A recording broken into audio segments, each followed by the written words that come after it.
out in good faith because hi guys, I'm back. MS-13 with Sandoval. I lost a video like usual. I think I bumped my cord as I was putting my shoes on or something, and I lost my video as usual. So let's go see what we lost. Yep, I did. I lost my video, but I got a nice solid 4-hour record right about when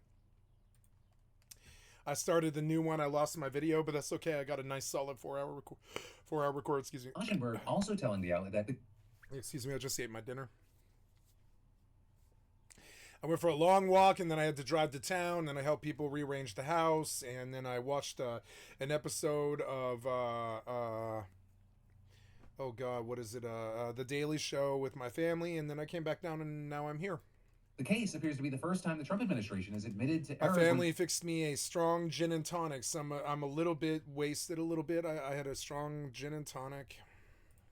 It sent 3 plane loads of Salvadoran and Venezuelan deportees to the Salvadoran prison. Right, and this, as we've talked about before, attorneys for some of those people have accused the Trump administration of falsely labeling their clients as gang members because of their tattoos that have nothing to do with gangs. But there, Trump officials have disputed those claims amid widespread concerns about violations of due process. And with that said, as far as what happens next with Abrego Garcia's case, lawyers representing him and his family have asked the court to order the Trump administration to ask for his return. And that, even if it means withholding payment to the Salvadoran government, which has claimed it's getting $6 million annually to jail U.S. deportees. But then, on the other side, you have the Trump administration asking the court to dismiss those requests on multiple grounds, arguing that Trump's primacy in foreign affairs outweighs the interests of Abrego Garcia and his family. And this, as I mentioned earlier, claiming that U.S. courts don't have the jurisdiction to order his release. But notably, Sandoval Moshenberg has hit back against that last argument, telling The Atlantic, if that's true, the immigration laws are meaningless. All of them. Because the government can deport whoever they want, wherever they want, whenever they want, and no court can do anything about it once it's done. And so for now, we're largely going to have to just wait to see how this plays out, though in the meantime, unsurprisingly, the whole situation has sparked a ton of backlash. And in fact, we're seeing Trump's broader deportation tactics being so controversial that you have some unlikely voices condemning them. With this, even including the likes of Joe Rogan, who of course famously endorsed Trump.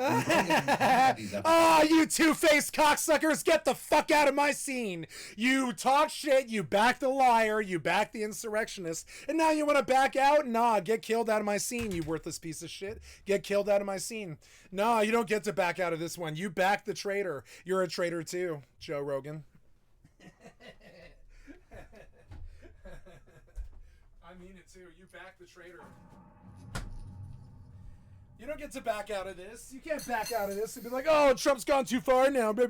I'm joining the wave and being like, Trump's gone too far now. Nah, he went too far because you gave him the fucking license to do so, you worthless piece of shit. You're one of the problems. You're one of the reasons Trump was able to do all the damage that he did. You can't back out now. You signed up with the traitor, you fucking worthless traitor. You're no better than him. On his podcast this weekend with political commentator Konstantin Kisin. Oh, you're going to try and back out now. Back out, back out, back out. Back out now, back out. The thing is, like, you got to get scared that people who are not. You got to get scared. Are getting, like, lassoed up and deported and sent to, like, El Salvador prisons. I mean, they're Republicans and they're Nazis. Are you surprised when the Republican death theme plays? Dur, dur, dur, dur, dur, dur, dur, dur, dur.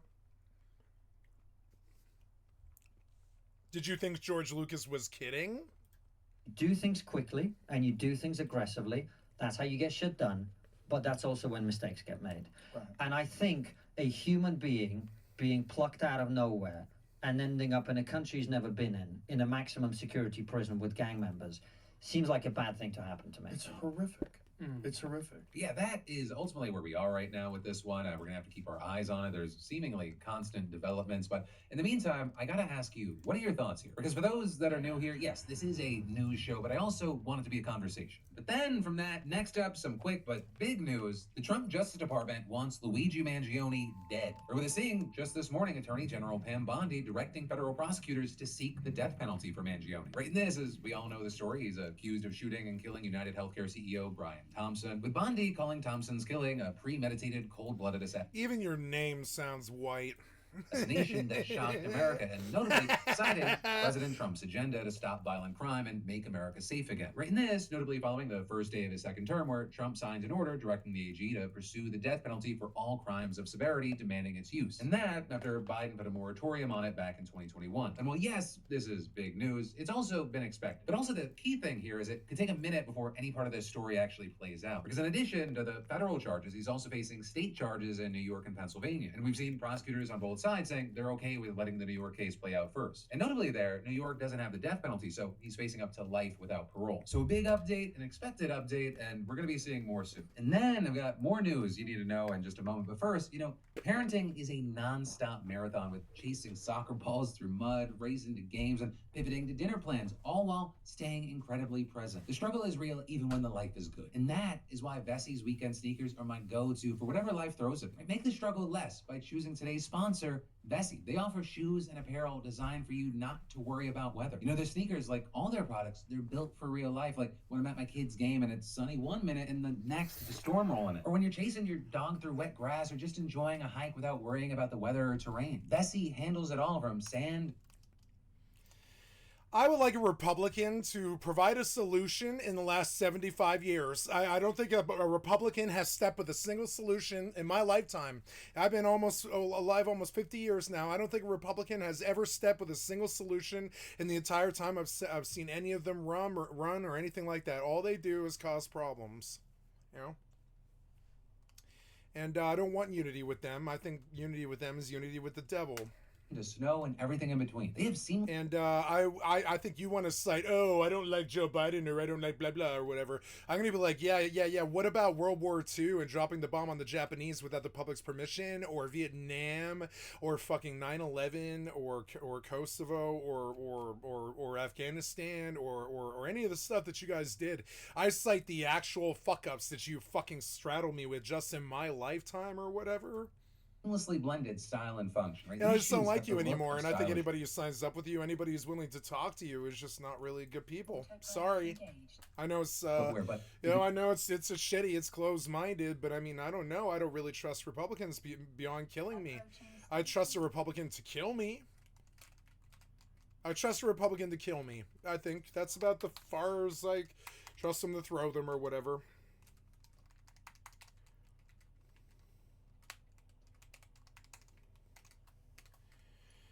Am I out of fire? No, but I'm getting low. I'm out of copper, but I don't know if I can buy any. Oh, yes, I can. Peanut butter ice cream and crock-pot meal was really good.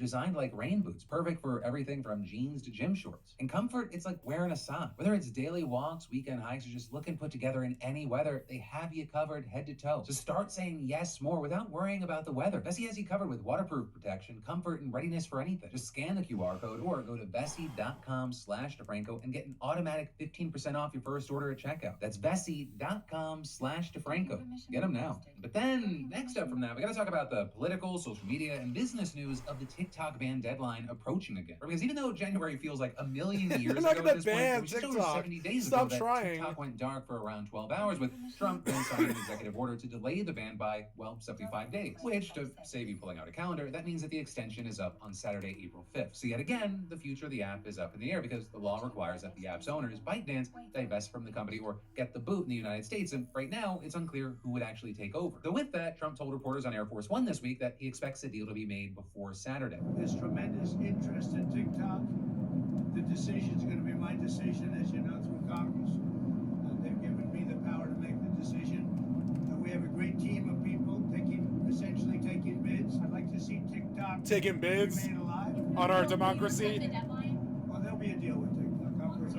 I'm pretty sure. Too specific from him, and in fact, that's been kind of what he's been saying for roughly the last month when asked about the matter. But we have a lot of interest in TikTok. We're dealing with 4 different groups.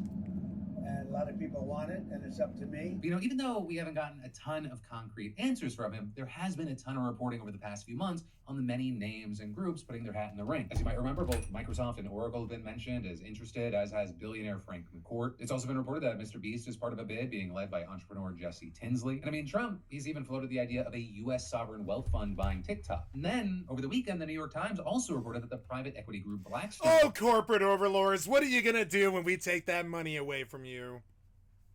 What do you do? Oh, corporate overlords, you want us to bow down to you. I don't respect you.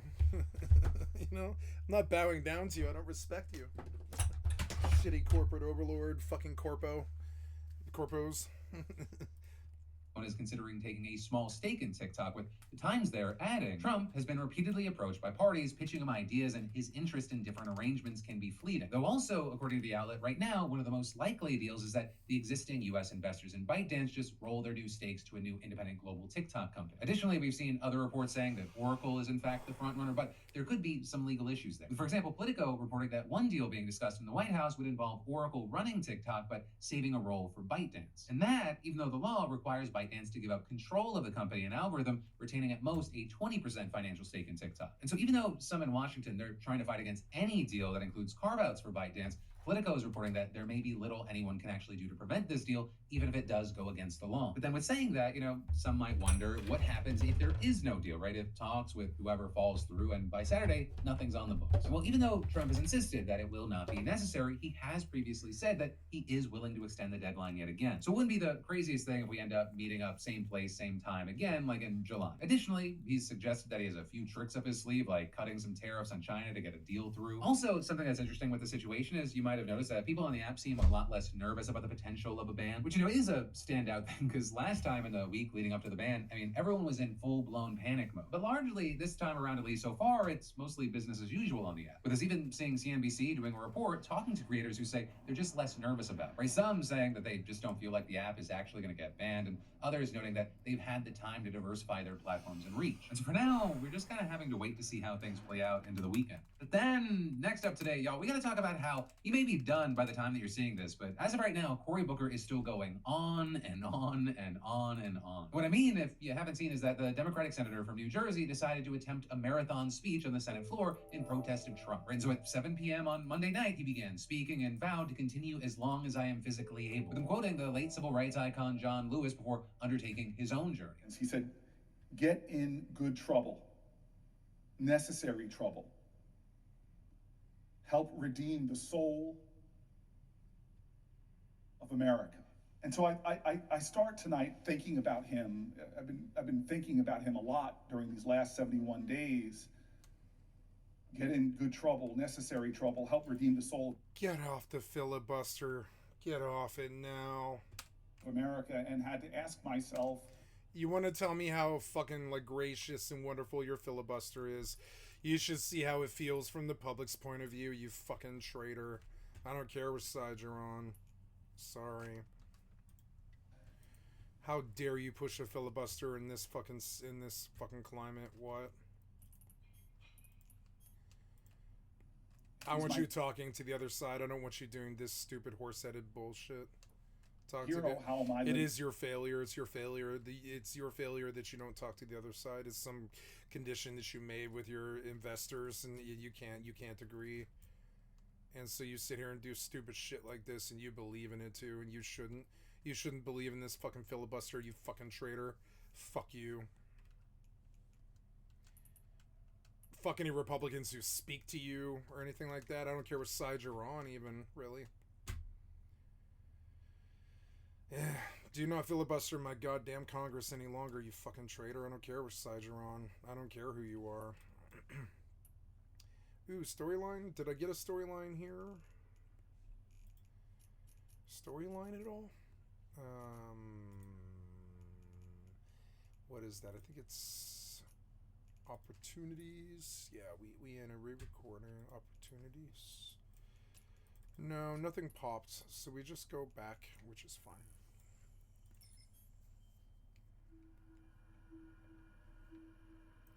Come back once you have a referral. Okay.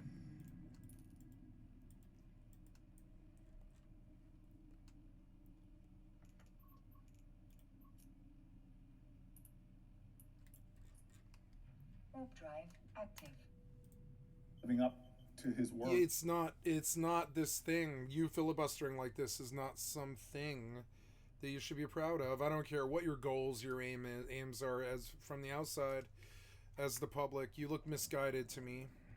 Right, with that, he was off blasting the Trump administration for everything it's done over the past few months. With him speaking virtually nonstop, right? The only time he paused were to take questions from fellow Democrats who were really just giving him a chance to catch his breath. And so as I'm recording this at 5 p.m. Eastern Standard Time, he is still going, passing the 22-hour mark. Now with this... I don't care. Why are you doing this? It's like you need to prove to everybody that you're doing nothing except standing up there and talking.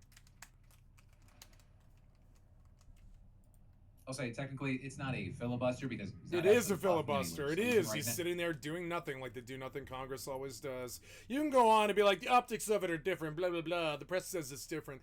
Nah, you're a piece of shit sitting there doing nothing. I do more than you. I do more for this country than you do. I try and enlighten people more than you guys do. You sit there in that fucking filibuster, kissing your own ass about how you're fighting some fucking thing. That's not it, motherfucker. That's not it. That's not you talking to the other side, bringing some other fucking better, benefit to the public or anything like that. This isn't it. Sorry. Now, but still, what we're seeing is that it's going to go down as one of the longest speeches in congressional history. Or with it up there with Ted Cruz's 21 hours. Oh, yeah, look at all the boneheaded losers who do this stupid-ass fucking do-nothing Congress bullshit, and yeah. Murphy's 15 hours and Bernie Sanders is 8.5 hours. Though notably, Bernie Sanders did 8.5 hours. Dear God, why Bernie? The record was set by then Senator Strom Thurmond, a South Carolina segregationist who spoke for 24 hours and 18 minutes in 1957. So Strom Thurmond in 57. Now we'll have to wait to see where Cory Booker is going to land in the history. That's who started this. Books, though. I will also say it's been very interesting to see Democrats rallying around this. Right, in recent weeks and months, there are a lot of people who have been aligned with the Democratic Party saying that they haven't been happy with the party, with more and more people saying they want to see things like how AOC and Bernie Sanders have been going out and interacting with the people and making loud noises. And while this is obviously in a different avenue, it's not out there with the people, it's on the floor. You've seen many saying, yes, more of this. This is not normal, so don't act normal. But as far as if this is a blip or yet another spark that could lead to a fire, that remains to be seen. But then, next up from that, we gotta talk about Trump is handing over billions of dollars to Elon Musk, and Jon Stewart is blaming Democrats for it, at least partially. But so let's start with the money, $42 billion of it, in fact, all of which is supposed to go towards the poorest Americans. Because you see, one of the things that Biden's 2021 infrastructure bill did was create a federal grant program called Broadband Equity Access and Deployment, or BEAD for short, with the purpose being to hook up the estimated 22 million Americans without at-home internet to high-speed underground fiber optic cable. And for the past 4 years, states have been crawling through the regulatory obstacle course to get their hands on that money and start digging. But then, earlier this month, Trump's Commerce Secretary Howard Lutnick announced that BEAD was getting overhauled, with him launching what he called a rigorous review of the program, cutting out red tape, and most notably making it tech neutral. Meaning that instead of just extending fiber optic cables to homes and businesses, the program would also open up satellite internet, which in effect brings in Starlink, right? Elon Musk's satellite internet service. But especially because there are very few other serious providers and none of them focus on the consumer market the way that Starlink does. I mean, even Amazon's Kuiper, the closest competitor here, it's just launching its first batch of satellites this year, and the full constellation, that'll be less than half the size of Starlink. Now with this, you have the White House arguing that the move will get broadband to people more quickly and for less money, but also, as basically every expert has pointed out, fiber optic is cheaper, faster, and generally more stable than satellite internet. Because while satellite is definitely cheaper to set up initially, it's arguably more expensive in the long run. The Starlink service that's comparable to high-speed fiber costing some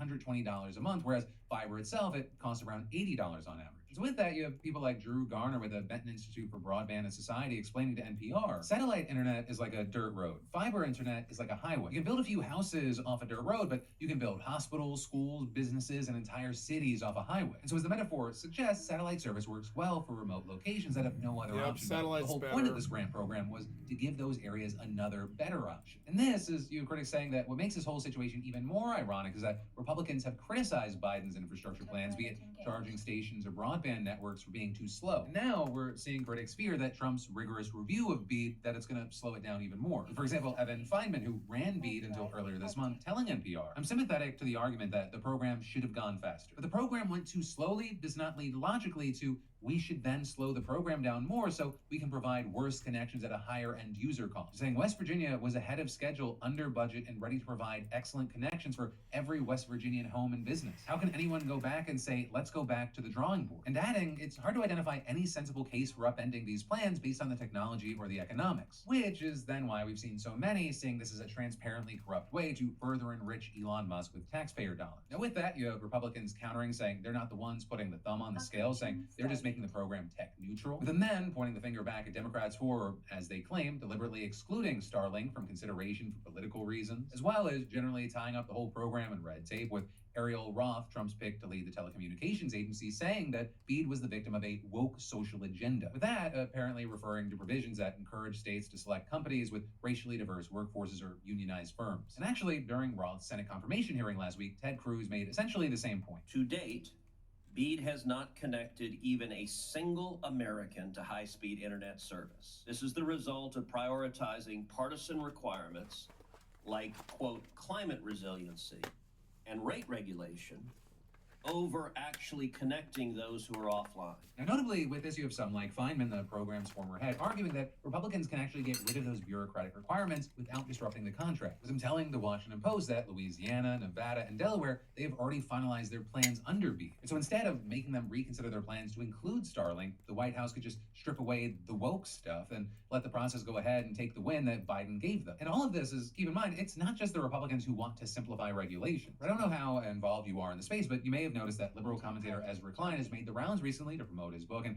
he's argued that Democrats have fucked themselves over by putting process before results. And in fact, Democrats also fucked themselves over by just sort of standing by with a figurehead who wasn't all there. It was one of the worst betrayals that's ever happened to the public, and you guys shouldn't have done that. just a few days ago, he made this. I still love you, but I mean, as far as fuck-ups go, yeah, they call this a boner, like a political blunder. As far as boners go, that's what this was. As far as boners go, Sleepy Joe, and I didn't like that fucking phrase at first, but I do now. Sleepy Joe, and I'm not blaming Biden for this. I'm not saying Biden had anything to do with this. I'm saying the people who thought it was okay to just keep that dead slot up there and lie to us about how he wasn't a dead slot. You know? Whoever thought that was okay, you ruined the Democratic Party. It wasn't Joe. It's not his fault. Joe, I have no issue with. You know? Joe just sat there and held the crown like he was supposed to. What's he done? You know? My main thing is you shouldn't have backed him when he wasn't able to do his job. That's a bad lie. And this is what the Republicans always hit you guys on specifically about all the time too. And you lied to us and sold the public's trust out so fucking bad that it's like you killed your own party. And now it's like the end of the joke, or like the lunatics have taken over the asylum now. You guys shouldn't have lied like that. You lied to the public. Has nothing to do with Joe. It's the people that back Joe. They lied to the public. BEAD while talking to Jon Stewart. With him all Joe did was his job, you know. I actually think, as far as sympathetic figures go in this whole mess, Joe, I think everybody wants to blame Joe, but I mean, like, Joe was just doing his fucking job. The people who backed him, who believed that it was okay to lie to the public about us having a dead slot running our presidency, was not really. Approaching Stargate. It kind of wasn't okay. It sort of was the death of the, Democratic Party in a way. It's the death of our trust in the Democratic Party. We'll never really trust them again. I don't say this to harm them, because I'm going to vote for them anyways. But I mean, you guys fucked up. It's like we're on this ship. You guys forget that you're the captain of the fucking ship. And we find out that we're like sailing through these dark waters and there's all these storms and everything. We find out that that motherfucker was asleep at the switch. That's what America's like. We're like tossing through dark economic storms and world politics storms. And yeah, you put somebody asleep at the motherfucking switch. Trump's worse. Trump's like, yeah, he's not asleep. But I mean, that's worse. He's totally fucking depraved crazy. The things he does is crazy. And the fact that you back him just makes me think of you as traitors. laying out The man is a convicted traitor. regulatory steps, and you can almost see Stewart's eyes popping further and further out of his skull. We have to issue the notice of funding opportunity within 180 days. That's step one. Step two is states who want to participate must submit a letter of intent. After they do that, they can submit a request for up to $5 million in planning grants. Then the NTIA, step four, has to review and approve and award, again, planning grants. States must submit a 5-year action plan. So the states kind of go back and they kind of think about how they're going to do this. Then the FCC must publish the broadband data maps. And then, of course, the states need an opportunity to challenge the map for accuracy. So then the NTIA, step 7, has to use the FCC maps to make allocation decisions. Step 8 is states must submit an initial proposal. Step 9, NTIA must review and approve each state's, again, initial proposal. Step 10, states must publish their own map and allow internal challenges to their own map. Step 11, the NTIA must review and improve the challenge results and the final map. Step 12, states must run a competitive sub-granting process. Oh my fucking God. Step 13, states must submit a final proposal. Step 14, the NTIA must review and approve the state's final proposal. I'm speechless, Ezra. Honestly, like, it's far worse than I could have imagined. But the fact that they amputated their own legs on this is what's so stunning. And a lot of what gets hit on It's there not is stunning. That's what how they've been something- doing. That's what they've been doing since Vietnam. What do you mean it's stunning? It's like you're waking up to this. You're like the premier reporter in the entire world, and this is like goddamn new to you. I don't really understand this. How are you guys this? What's the word? Gullible. You're like, I don't know. Is it gullible? It's not gullible. It's how are you, like, I don't know. How are you shocked by this stuff? I've known this stuff since I was like 20 years old. Yeah. Or with part of the idea being having a great policy is great, but then if you make the process complicated, Like when we say fuck the bureaucracy, what the fuck do you think we're talking about? It's shit like this, you know?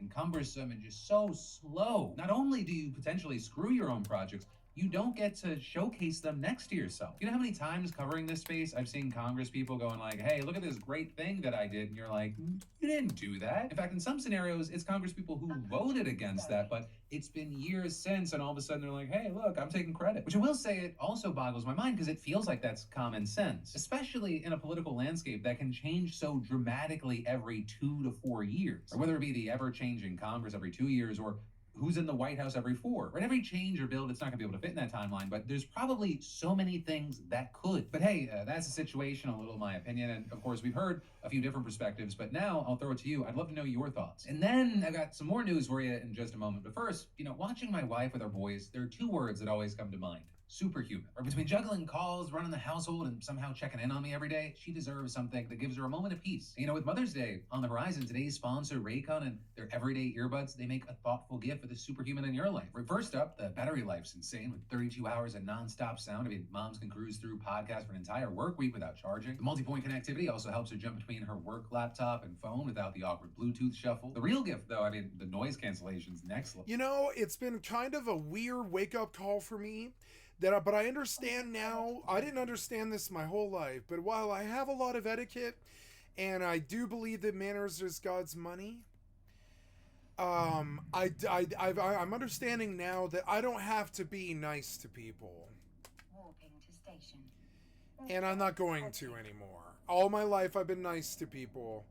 I don't think I'm going to be nice to them anymore. That's weird. It took me a long time to say it. Because it goes against every core fiber of my being. Like, my community-sided, personality is like, well, just, one for all for one, or whatever, it's fine. Like the Musketeers or whatever. But other times I'm like, nah, I've been far too nice in my goddamn life, and I can see how I was too far too nice, Approaching station.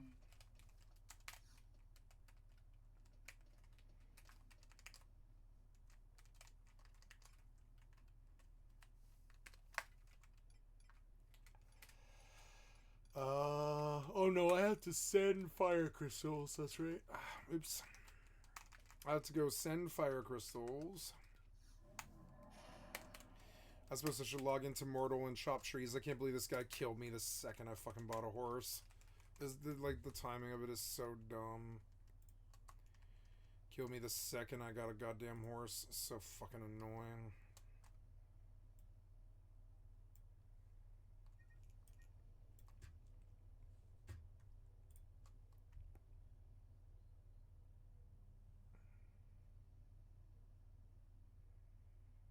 Docking permission requested.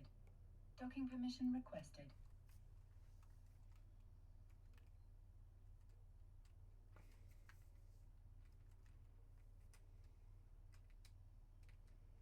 Docking permission requested. Docking request accepted.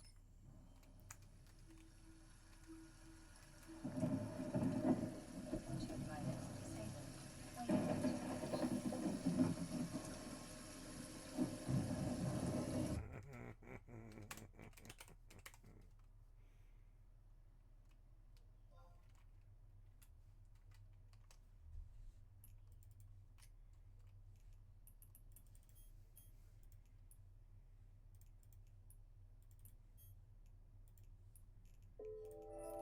Yeah, this'll do. This'll get my standings up. It will.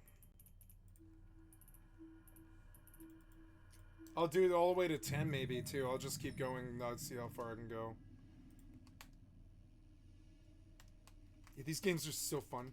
Yes, okay, the night's over. I'm gonna go do my hardcore character for a little while, but first I have to send fire crystals.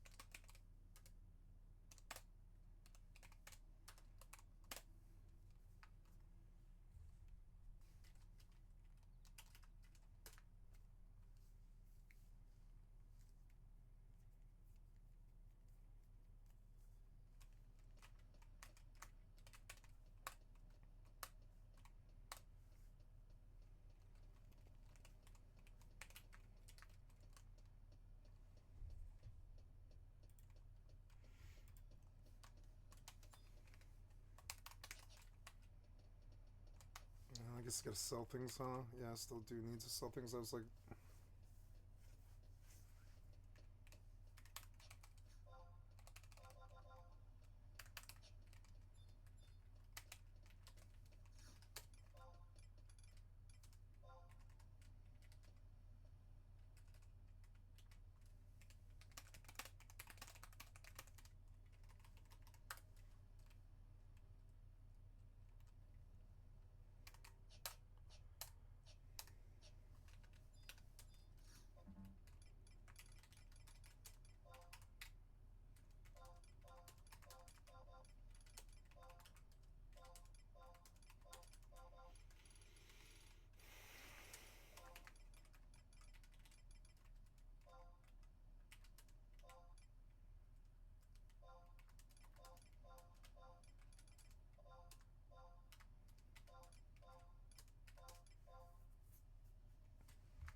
I'm just gonna sell singles because, I mean, does it matter? I don't think it does.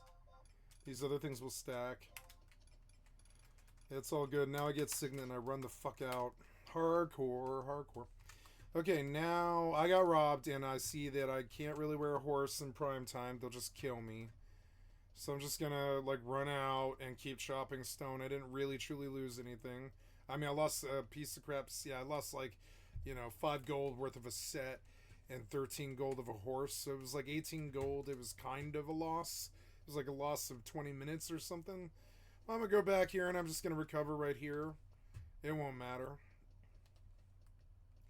I even recovered half the money and sold that for 15 gold or whatever. So I don't think I'm even down or whatever. Yeah, I don't believe I'm down or whatever. No, was it 5 gold? I don't know. He got 5 gold off me, but I shouldn't have brought 5 gold out. That's not my fault. I mean, that's my fault. I shouldn't have done that. Hey, why is this down? It shouldn't be down like that. Fuck you.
Yep, got me my Signet, 4-hour Signet. Gotta get out there in XP.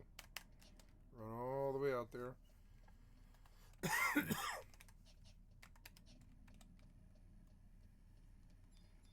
Odd that this 75 is standing here. Well.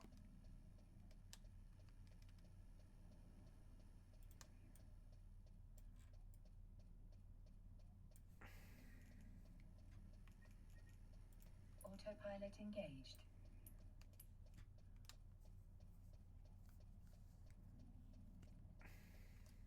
Warping to Stargate. This poor guy yesterday tried to say hi and that he was a fan or whatever. Or not a fan, but like, part of the community. And I was like, yeah, I'm sure. Sorry, I come from Rust where everybody is an enemy and I'm sorry for my semi-hostile response. And they were like, it's okay. And I was like, I left it at that. I was like, sorry. Yeah. Sorry for the semi-hostile response. I didn't come here to talk to people. Sorry. Maybe that's your vibe. It's not mine.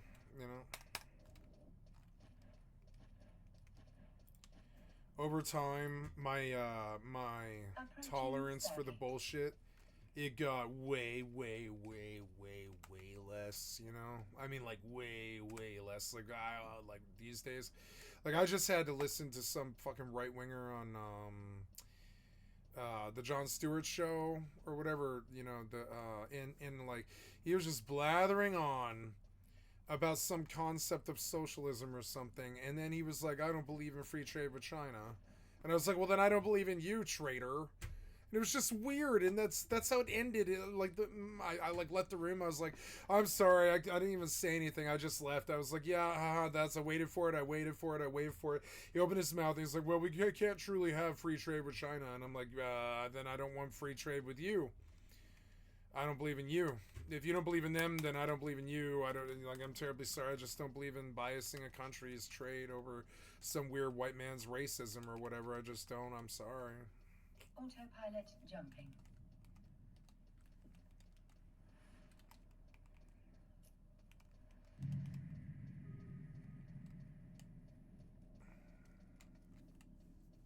Warping to Stargate. Warp drive active.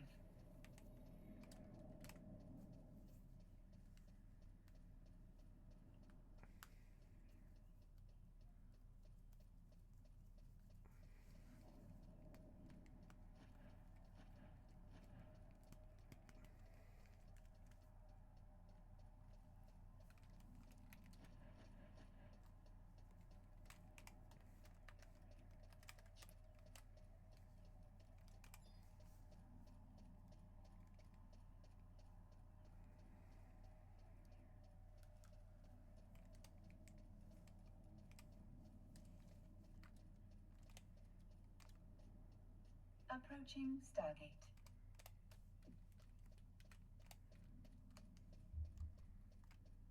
What if I should do Turtle WoW? It'd be kind of interesting and do like WoW Classic on a hardcore tip with like the right mods and stuff on a client that never really goes away, just sits on your fucking, you know, like Horizon does, just sits on your fucking thing. Sometimes you play, sometimes you don't. I think of how much free entertainment that represents to me, and it's actually kind of attractive.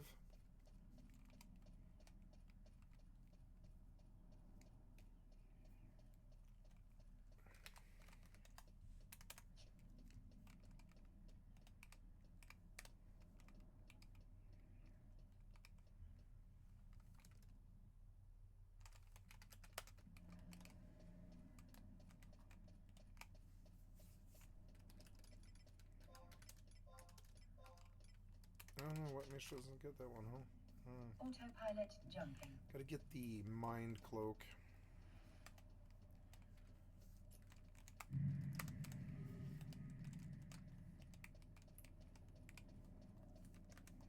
Warping to Stargate. Warp drive active.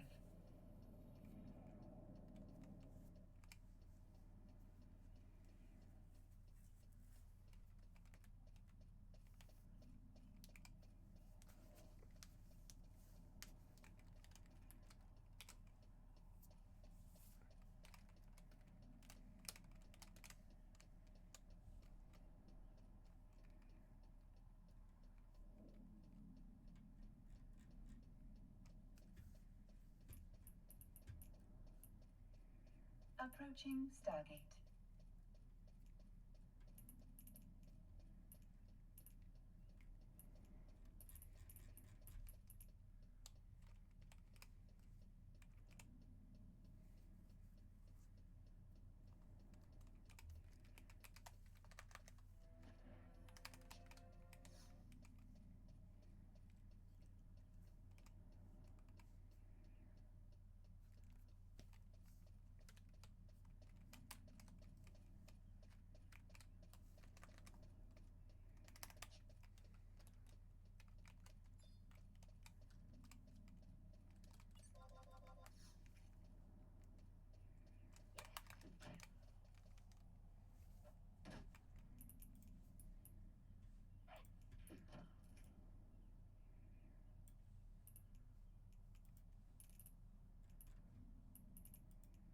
Yeah, it's dope.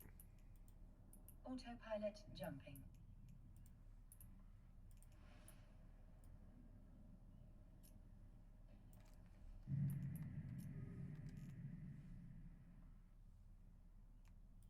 Warping to Stargate. Warp drive active.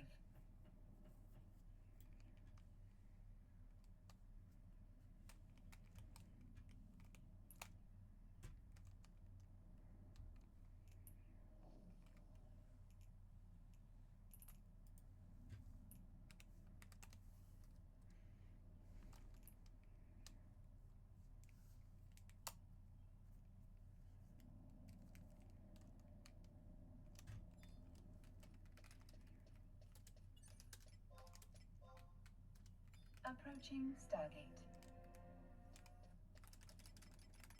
No.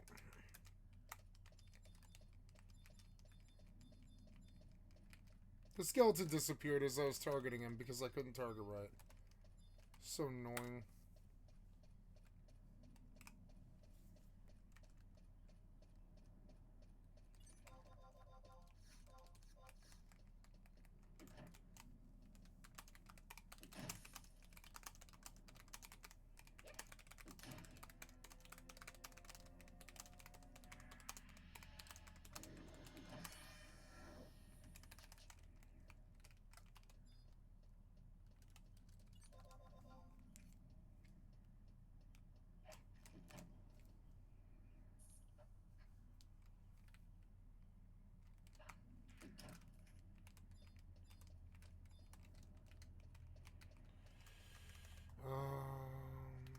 I'm going north all the way to Dem. Because, yeah, 13, I can probably actually, like, fight. Autopilot jumping. Probably, like, stuff South Dem. Yeah, South Dem. There's all that stone. I'm gonna go move. Warping to Stargate. Warp drive Oh, my picture. active. Oops. It's weird how this keeps happening. There we go.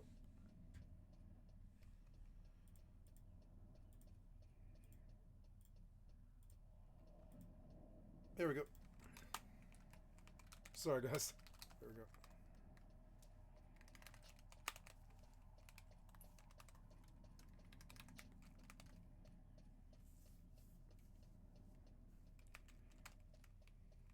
Approaching Stargate.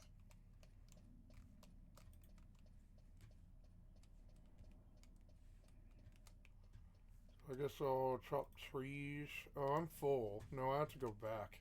Oops. I didn't know.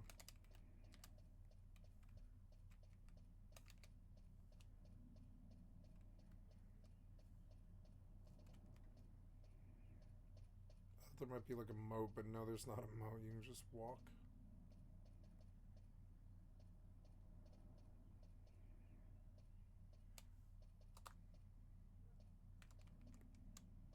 Oh god, the run speed is so bad.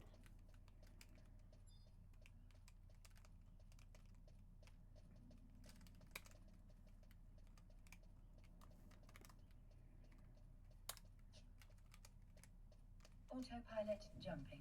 Why did we stop? Oh, because there's like a little thing right here. Yeah.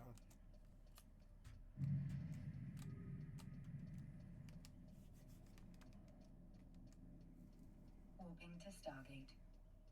Warp drive active.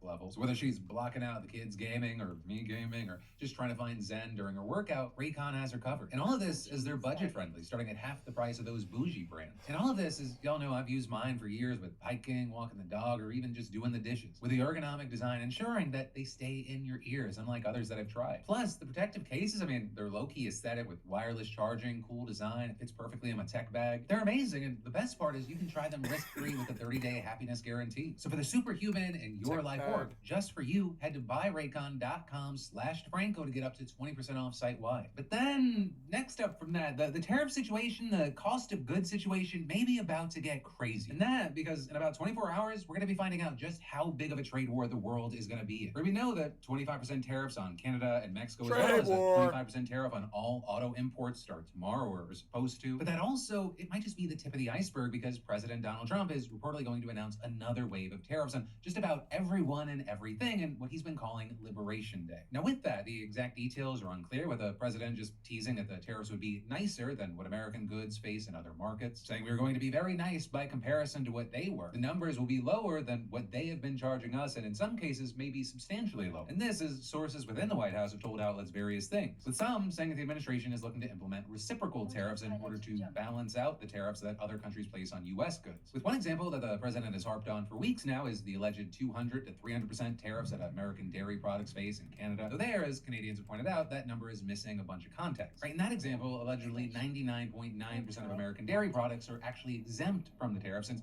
it only applies once a certain threshold is met. And actually, many tariffs around the world, they have similar carve-outs and exceptions, but what we're seeing is the president seeming to just say the big number and claim that that's what we're going to match. Though this is, other advisors are reportedly pushing a different approach. Right, instead, they want to implement a flat tariff of 15 to 25% on essentially every good entering the U.S. And this, as Trump has also said, that some industries, like automobiles, could also be slapped with additional tariffs. And with all of this, they claim that it'll raise upwards of $6 trillion in revenue. You know, with that saying, the money can be used for a variety of things. Obviously, balancing the budget is a top priority for Republicans, at least on paper. But also, other options that have been floated around include some kind of tax rebate or payout to Americans. But what I'll add here is, while that sounds great, right? You're gonna give me money? Love that. Any sort of rebate like that, if it even happens, would likely not even be close to the crazy amount extra that Americans would have to pay for nearly nearly everything if such a tariff were to go into effect. And in fact, we're seeing experts saying, and it's kind of a grand irony, this would mean that Republicans would be responsible for the largest tax hike ever in U.S. history. And understand, we do not know Sounds fully about how right. this is going to play out, the scale of things. Right? In any tariffs, they are going to trigger a trade war. But experts are warning that a flat 20%, that would be disastrous. With, for example, seeing an economics professor at Harvard who wrote a popular economist textbook blasting any of these plans, with them pointing out that low tariffs and open global trade, it's one of the few things that economists agree on. With them even adding, Trump doesn't seem to understand basic international economics. A lot of the arguments he makes, Adam Smith was refuting 2.5 centuries ago in Wealth of Nations, and adding, I have not seen a more wrong-headed policy come out of a White House in decades. And this is the chief economist for Moody's, a major financial outlook company, said that a flat tariff, it would almost immediately put the U.S. economy into a recession, and that stocks would lose 1/4 their value by 2027. With them then also fearing that unemployment will dramatically rise. And notably, Moody's is hardly the only financial institution making these predictions, with essentially all of them bracing for the worst. Right? And so with all that, when we look out into the landscape of this whole situation, it's not surprising that we're seeing clear signs that investors are on edge. We're seeing stuff like gold, which is traditionally seen as a hedge during economic downturns, rising above $3,100 per ounce for the first time ever. But, with all that, the TLDR is that economists widely agree that a flat rate on everything would be a worst case scenario. But the good news, although it's only good because of the other options, is that Trump seemed to back off from the flat rate approach yesterday, telling reporters whatever they charge us, we'll charge them. Though reportedly, many administration officials don't like this approach because it'll incentivize companies to instead move products to a third country before importing them in order to dodge the tariffs. But either way, right, these tariffs allegedly are an attempt by the administration to restructure the world's economy. The president, they have the widespread authority to do this under the 1977 International Emergency Economics Powers Act. But yeah, with all that said, hopefully you understand a bit more, and we'll have to wait to see what does or does not happen on Liberation Day. The details are all up in the air right now, but they pretty much all point to an economic downturn, according to almost every economist. But then, next up from that, we have your once daily DeFranco recommended dose of good news, and with that, I'd like you to meet Wendell and Artemis. So they're service dogs that were trained by inmates in the San Quentin State Prison. And this because back in 2023, San Quentin introduced a puppy training program run by Canine Companions, which is a nonprofit based in Santa Rosa. And they bring in these puppies between 2 and 4 months old that are then placed with inmates within San Quentin for training. Right? The dogs stay with the inmates until they're roughly 16 months old, and during that time, the inmates are responsible for teaching the dogs about 20 foundational commands and skills, as well as just caring for them. But then, every few months during that time, the dogs are taken out into the world for socialization experiences like interacting with children, riding in cars, or going to the grocery store. And then, after that, the dogs go to professional trainers for several more months before they are then given to people with disabilities as service animals. Also, before any of you start panicking about the safety of the dogs, only inmates in the earned living units, which is where they're allowed to participate in a wide variety of self-help programs, are allowed to apply. And notably, only those without a history of animal or child abuse or cruelty are allowed to participate. And so what we've seen with this program thus far is it's been pretty successful, with James Dern, the National Director of Puppy Programs for Canine Companions, saying that dogs trained by inmates have a 10% greater success rate at becoming service dogs than other candidates. And it's actually because of the time and care that the incarcerated men put into these dogs, which is absolutely evident in Chase Benoit and Jared Henson. You see, Chase and Jared, they were part of the first round of prison puppy training at San Quentin back in 2023. They were the ones that laid the foundational training for Artemis and Wendell. And for the first time since the dogs graduated, Chase and Jared got to see them again as well as their owners, with what ended being an emotional reunion, right? You had Jared telling Wendell's new owner, he remembers me for sure, I can tell when he came in. I'm so happy that you love him and that you have a bond. And Chase telling AP News that it was amazing seeing Artemis in action and serving the community. And now it's pretty cool is that since the first round, the puppy program at San Quentin has grown to 16 trainers and 2 dog sitters who are currently training 8 puppies. And this is there are similar programs at more than 20 other prison institutions, with Dern saying, being given something to care about other than themselves and the opportunity to give back and to sort of start to make amends for the things they have done in their lives can be life-changing. We saw that sentiment echoed by Chase, who said, being in this program, it's given me something that I think I've searched for my whole life. And that was meaningful purpose, doing something that's good, better, bigger than myself, and feeling like I'm part of something great. So with that, I gotta say, hats off not only to Artemis and Wendell for being exceptional service dogs, but also to Chase and Jared for doing the work to get them to that point. And finally, Canine Companions for giving them that opportunity. But then, finally today, let's talk about y'all's comments on yesterday's show and some commentary brought to you by BeautifulBastard.com, where right now you can get any of this year's bestsellers for 15% off if you use code PDS15. And that's in addition to items that we have for 50% off right now, including 3 packs of our core gear. All right, so grab yourself. God is testing me and I refuse to study. Clearly thrive on a silly goose in this economy and all this goodness. And hell, that code even works with stuff that's already 50% off, like a 3-pack of core teas or candles and so much more. So definitely check it all out at beautifulbastard.com, links in the description. But like I said, let's talk about those comments. Right, to start off there were a lot of comments about the fluoride situation, with Game Buoy Games joking, oh no, there's fluoride in my leaded water, as well as Iron Waffle saying, fluoride bad, raw milk good in 2025. This should not be a popular opinion. Can you imagine how far ahead we could be if we had better education from preschool to graduation? And this, as we had folks in the comments claiming, as a Utahn and the son of a dental hygienist, I was stunned but not surprised at the news of the fluoride bill when it was introduced in our state's legislative session. And adding, Utah has an abundance of dental health professionals, and they came together to unambiguously oppose the bill. With them also adding, it's worth noting that there is a subset of people in the state that strongly favor homeopathic medicine and are less trusting of scientifically proven treatment. The rep that introduced the bill is from Utah County, which has the stereotype reputation for these kinds of beliefs. With them then adding, when I asked my mom and her opinion on it as a dental hygienist, I got the quickest response ever from her, saying, it's the dumbest thing ever. Governor Cox is a fool for several reasons, and we can add this to the ever-growing list of bad bills he has signed. I'm going to be looking into how I can fluoridate my water at home. But then also, in addition to that, there were comments around Elon Musk, Donald Trump, and the several situations going on there. Jeshua saying, during a speech, Elon was heckled, and he called the hecklers Soros's operatives, or something close, while being the Soros he's criticizing. Which, yeah, you know, I will say, I'm someone that tries to take in a person for everything they are and all the things they touch. But for me personally, like, and this is an opinion, it's so weird to see the world's richest man also acting like the biggest victim in the world. And in the same movement and breaths where it appears that he is trying to actively buy an election, he's claiming that the people who are opposing him are paid operatives. Right? Now, so many things in politics often does, it brings us back to the idea of so many accusations are admissions. But then, regarding Trump, a lot of the conversation had to do to him saying he is not joking about looking into a third term. With Von Kate saying, quote, he's just joking. No, he is not. He never has joked, and look where that has gotten us. With Magnus adding, never thought we'd be having a genuine can he do that conversation about a third presidential term. I'd say this administration is off the rails, but I don't think it was ever on them to begin with. And you had folks like Red chiming in saying, and you know when he isn't, quote, trolling or isn't trying to rile up the libs, they'll simply brush it off and defend a third term, saying, quote, it's not happening, and if it is, it's based actually. But then finally, I'll make a brief mention of it. There were so many Ugandans and Ugandan Americans that were pumped to see a positive story about Uganda. With the Alex saying, you've mentioned Uganda more than twice since I started watching you over 8 years ago, and it's always something negative, which never surprises me because, well, I know my country. But then adding, this being my first comment ever on the PDS, it brought a huge smile on my face seeing a positive story of the day coming from my country. Thank you very much for sharing something that wasn't even on my radar as a Ugandan native. And to that, I'll say, of course, you're welcome. Thank you for watching. And also the last thing I'll add here is, sorry there was no commentary on the Monday show. Time got really crunched yesterday. I wanted to make that 30-minute Philip DeFranco show, and then I was also at the same time working on making a presentation for today because I did my first ever career day at my boys' school. I did that this morning before starting on today's show. It was very cool. And who knows, maybe one of the kids in those classrooms are going to go on to be a reporter, a journalist, get into politics, do something. I don't know. That was something I included in the presentation. One of the coolest things, I've been doing this now for almost 20 years, I've been seeing how the show can impact people, whether it's just something like, hey, thank you for informing me about the world and not making everything horrible while I'm eating my food, all the way to, hey, it inspired me to go into this job or this career, and this is where I'm at now. It just made me really appreciative, but also, I can't believe, like, 10-year-old me, his head would have exploded. But that, my friends, is the end of your Tuesday evening, Wednesday morning dive into the news. But of course, remember, I've got a brand new show for you every Monday, Tuesday, Wednesday, and Thursday at 6 p.m. Eastern, 3 p.m. Pacific. Thank you for watching. I love yo faces, and I'll see you right back here tomorrow. Thank you, Phil DeFranco, for the excellent content for my stream. Of like and sub to your channel.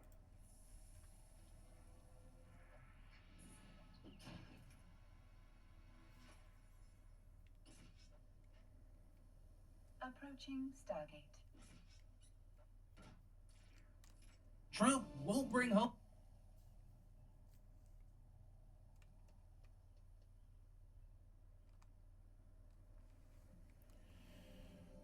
Some of these fucking titles are so general, it's hard to...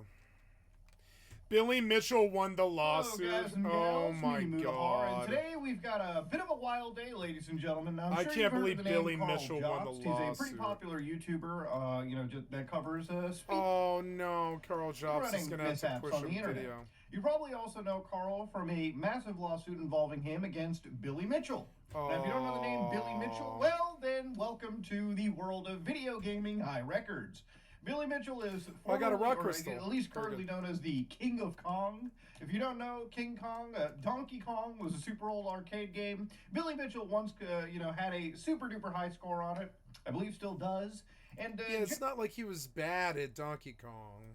Generally through it, it became a massive point of contention from a lot of the speedrunning community. Is it hard to, I don't know, if you spend years playing Donkey Kong, is it that hard to get good at Donkey Kong? I don't think so. People like Carl Jobs. Even for the most basic person in the world, I think if they do it for hours every single day for years and years like he did, I think you get good at it. I think you get like the best in the world at it. I think that's how being human is. If you do something all day long for years on end, you could be really, really good at it. Anybody can.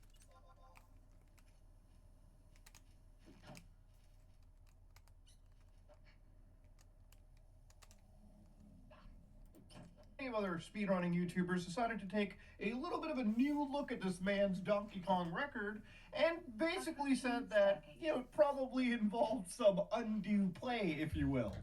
And this was the original Elon Diablo 4 thing that involved YouTubers and Billy Mitchell. And Billy Mitchell, who's already this polarizing figure, a lot of us really wanted to see Billy Mitchell absolutely fail because we really didn't think his records were legit. Well, yesterday in Australian court, Carl Jobst is the one that actually lost this case. Oh, and, Carl lost. Normally I would have a little bit of a, laugh about this kind of stuff, just as a coping mechanism, but here it's just a somber reminder that when you do unchecked statements, sometimes it can really come back and bite you right on the ass. So to give you gamers an idea, literally a couple days ago, I saw that Carl posted, the court has decided to stream my decision live on YouTube. So you can watch me win or lose in real time. So they provided a YouTube link to Mitchell v. Jobst 2025 QDC 41 defamation judgment. Oh my God. Now, immediately when you go to this link right over here, this is a brand new account made by, the courts of Queensland. And they actually just removed this video entirely after the judgment was presented. But you can actually pick up a original clip of this, 24-minute supercut of the actual defamation case playing out, right? So again, it's kind of insane. You can watch it for yourself. Has caused Mr. Mitchell additional personal harm and additional harm to his reputation. It was severely aggravating conduct that merits an award of aggravated damages. Yeah, Carl went after him pretty hard, the amount frankly. of aggravated damages that I will award. And he turned the entire internet against him. Findings about the truthfulness of the other party's witnesses. I can't believe Billy won, though. That seems crazy. In my full reasons, I have given detailed consideration to those submissions. I don't propose to reprise that discussion and my conclusions now. It was Carl's idea to sue him. I consider that Mr. Mitchell is entitled to an award of damages against Mr. Jobs. So that's just all you kind of need to hear if you wanted the TLDR of who won, okay? So obviously, this was pretty aggravated according to the actual ruling in this case. And so I pulled up the actual PDF, the actual court ruling itself, which is over 100 pages, but I'll read through most of the relevant sections for you. So inside here, the actual damages for non-economic loss is the sum of 300,000 Australian dollars, plus interest of 34,668.50 cents, interest upon delivering of this judgment or by filing and serving a written submission within 14 days, for aggravated damages in the sum of 50,000 plus interest of $5,778.08. So all of this tabulates to around, I believe, 380,000 Australian dollars, which if you convert it to American dollars, for most of my audience watching, is $237,000, a little bit above that, I believe, or around that exact amount. So that is a lot of cash, obviously. That is a considerable amount of money. And I believe on top of that, you would also have to think of legal fees and whatnot as well, too. So I don't believe it just stops there. Now, if you're wondering, does Carl have a way out through this? Well, obviously, in a lot of cases, you can obviously appeal a judgment. But I am not necessarily an expert at Australian law, nor am I an expert at any real law. But again, this is going to be something that Carl would have to consider. If he appeals, is he going to get in or out of this? Just fine. Let's look at what cost Carl over 200,000 US dollars. What was the actual defamation being said? So on point 15, 26th May 2021, Mr. Jobs published a YouTube video entitled "The Biggest Con Men in Video Game History Strikes Again." No. In some detail, he accused Mr. Mitchell of cheating and of pursuing unmerited litigation against people who accused him of cheating. He also said the following about Mr. Mitchell. So this actually involves another YouTuber known as Apollo Legend. So for anybody that has no idea about Apollo Legend, he was a YouTuber that, a few years ago at this point had actually taken their own life, okay? Now, obviously, this is a pretty traumatic experience. This is a pretty traumatic situation for not just the community, but also the family of Apollo Legend. So, at this moment in time, Billy Mitchell was kind of unfortunately involved into this case because of a statement that Carl had made, right? So, inside Carl's video that was pointed out in the lawsuit, the biggest con man in video game history strikes again at around 16 minutes. Listen to this real quickly. He also sued YouTuber Apollo Legend for $1 million. I haven't spoken about this publicly, but this lawsuit ultimately ended with Apollo giving in and settling with Mitchell. The lawsuit against Apollo was just as... You catch that? I actually, put the cursor over the actual statement right there. But to give you an idea, Carl had, or that section of the video had actually been removed, and the defense for Billy's lawyers actually provided the entire transcript of what the actual defamatory claim was. So let's read it together. He also sued YouTuber Apollo Legend for $1 million. I haven't spoken about this publicly, but this lawsuit ultimately ended with Apollo giving in and settling with Billy Mitchell. He was forced to remove all his videos about Mitchell's cheating and paid him a large sum of money. This left him deeply in debt, which required him to find extra work. But with his ongoing health issues, this was all too much of a burden, and he ultimately took his own life. Not that Mitchell would ever care, though. In fact, when Mitchell thought Apollo died earlier, he expressed joy at the thought. Wow. The lawsuit against Apollo was just as frivolous as the rest, and Apollo definitely would have won in court. But again, he was extremely ill and couldn't handle the ongoing stress.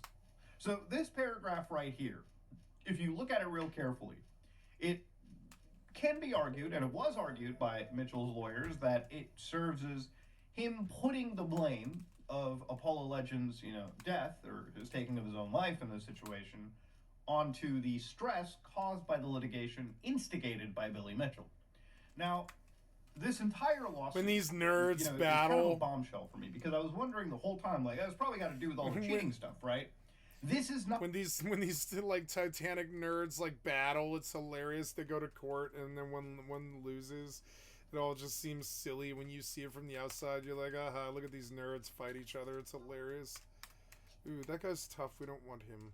He will cost me lots of mats to even survive. But the sapling's good. Yeah, we could do him. I just can't get goblin aggro. Gotta be very, very careful. I suppose on hardcore I don't really want to be that zoomed in. Yeah, I'll probably do a little bit further out, yeah. Docking permission requested.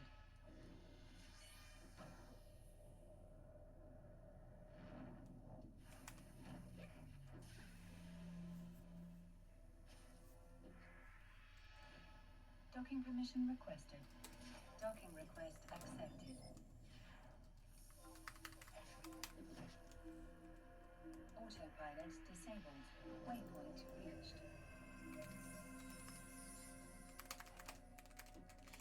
I think they've sold me on the idea of Turtle WoW, but it took me a few hours of just like thinking about it. But the hardcore mode stands out to me, so we'll go give it a swing.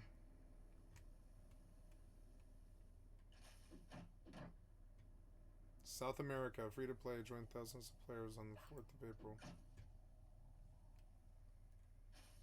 They made expansion, huh?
Cool, it has a launcher.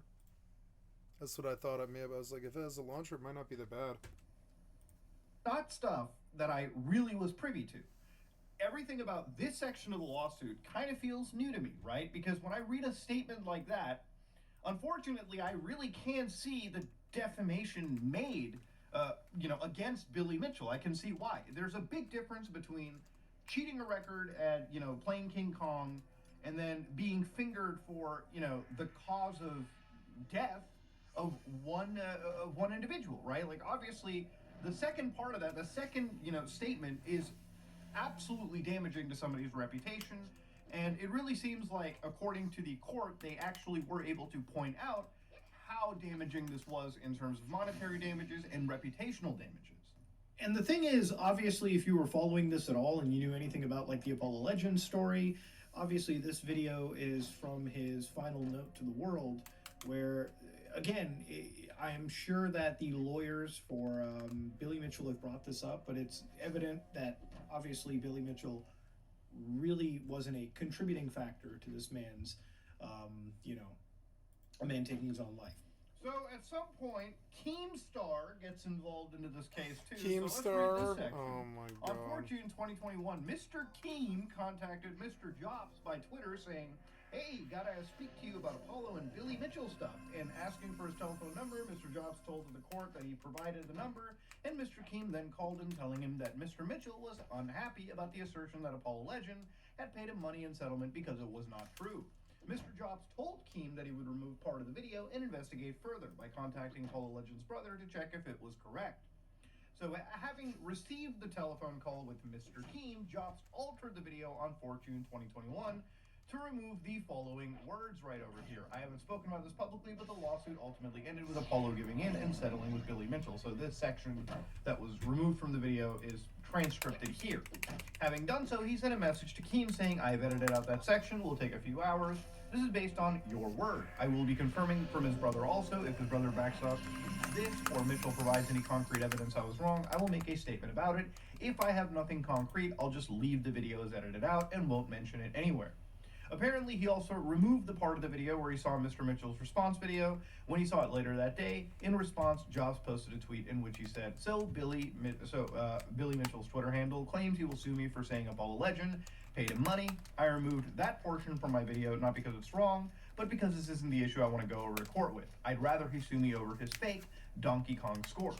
Which again is what I kind of really thought this whole lawsuit should have been about. But realistically, it seems like the statement that Carl made was like the ultimate silver fucking bullet against him in the court of law. Now again, based on how this lawsuit played out, right? Like, obviously, we're not even talking about the fact that Billy was, cheating at a game of Donkey Kong. It wasn't really even in the question.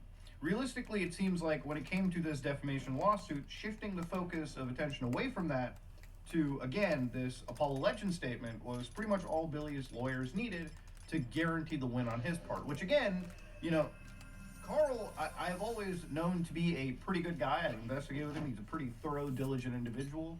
This is just obviously one of those blunders where it's like, you're looking at it from the sidelines. Again, it's a somber realization that anything you say on the internet, especially when it's in a high-profile investigation, you should always be 1,000,000% careful for it. But I'll get to a lot of that later towards the end of the video, because I have my own insight regarding a different matter that I worked on with Carl. Billy Mitchell is referring to the YouTuber Apollo Legend, who tragically took his own life in December of 2020. I won't go into specifics about this particular point because it does relate to his ongoing lawsuit against me. But again, everything he just said is a lie. I didn't say what he claims that I said, and my source for what I did say was not just a deleted post on Reddit. This is a clip that I just showed you from 19th August 2023, so it's a while back. And this clip was actually referenced to by Carl, again, when he was talking about, again, the aftermath of this case. So there's a lot of lies being spread that I falsely claimed Billy sued me because I said he cheated. I never claimed this. I only claimed it was irrelevant as part of my defense. I didn't openly discuss certain details for obvious reasons, but I was never trying to hide why I was being sued. So the reason for this this claim comes out is now that Carl has lost, and this statement has come out, there's a lot of people that are, rightfully a little confused that, whoa, why are we bringing up Apollo Legend and litigating who's responsible for him taking his own life? Well, it's because I would say, just from a viewer perspective, I really did think this whole case was about just cheating. I actually did have a chance to speak to Carl's defense. They were actually pulling me as a relevant witness. I actually didn't get into his case at all. And, it really did feel like they were talking about Billy Mitchell's cheating for a video game. That's literally all I was pretty much asked for. This kind of felt like a bit of a bombshell for me, but looking at the clip that Carl posted, yeah, it's clear that he mentioned that Apollo Legend was a part of this lawsuit. But I feel like there probably should have been more transparency, which obviously even Carl agrees. But the criticism that I should have been more transparent is valid, and I'm sorry. Truthfully, I don't want to repeat or mention any claims regarding Apollo Legend because it may have jeopardized my defense. And now it makes more sense, right? Like, obviously, when you're getting sued for defamation, the best thing your lawyers can say is, shut the fuck up. Wait for everything to be finished. As somebody who is, I guess, putting my foot into the door of litigation as a plaintiff regarding defamation, I am literally just going to say that. That's pretty much all I have to say. Everything just goes through lawyers. Because if you feel like you have a case, like Billy Mitchell believed he had a case, like Carl believed he had a case, you gotta be quiet. Unfortunately, in Carl's, situation, he wasn't necessarily super duper quiet, and he also was, I would say, decently antagonistic against Billy Mitchell throughout this entire process. And he lost because of it. I would imagine any court would look at and say, and a good lawyer could just prove that. They're like, you were probably really, not the best really of ideas to go in gung ho. But Yeah. that's just how this whole situation kind of ends. So obviously, some people started to look at the amount of money that Carl had raised in his defense fund, which was around 200,000 Australian dollars, and it's pretty reasonable, obviously, if you're following this, that Carl most definitely used this money in order for his defense lawsuit. In fact, looking through it, he basically mentions that, yeah, my name is Carl, I'm a YouTuber, often reports on video game cheaters. Last year, Billy Mitchell, star of King of Kong, proven video game cheater, sued me for defamation, claiming damages of $450,000. So these lawsuits are unhinged, and it's highly likely Billy will ultimately lose. Hurts to read that, but until we go to trial, it requires a lot of money to deal with. I would appreciate any help that you are able to provide. Naturally, the more money I'm able to raise, the better my legal defense will be, but that's just the way it works. If and when I defeat Mitchell in court, he will likely have to pay back a lot of the costs that I've incurred. So August 19, 2023, Carl says, hey, you absolute legends, thank you for... Remembering this dumbass time when this idiot blew down through my roof. That was so goddamn dumb. I don't know why it just popped into my head. I was like, remember the time that they blew down through the roof and wasted like fucking 15 hours or something? That was so fucking dumb. That was some of the dumbest shit I've ever seen anybody ever do, I think. It stands out monumentally in my brain. Do you remember? Do you remember? I remember. I remember. I remember how dumb it was. I remember how dumb that really was. That was so goddamn dumb. I freaking forgot about how dumb that was. I'm just gonna leave it there. Say nothing else. That's all. For the support you've given so far, Mitchell ended up backing out of the second lawsuit, which means they made this huge show for like 2 hours. I remember yelling in the fucking microphone like number 2, like did you do this or whatever? Because I thought it was like it was an inside job, and I was like, there's no way. No, it was just some idiot, and they blew down through my roof for like 2 hours, and they thought they had the whole upper hand the whole time, and it's just like, no, you blew down through the roof. You. Oh God, that was dumb. It was so dumb. You could tell they had spent days farming or whatever. I think that was like one of the last times too. All funds will go towards helping with the existing lawsuit and to deal with the inevitable future threats. It was so I goddamn am hoping dumb. to get the trial done within the next few months, so fingers crossed it'll all be wrapped I'm gonna up run soon. out of pickaxes. I think people damn can it. kind of reasonably say that maybe there wasn't enough transparency, and again, even Carl wouldn't be so against saying that things could have been a lot more transparent.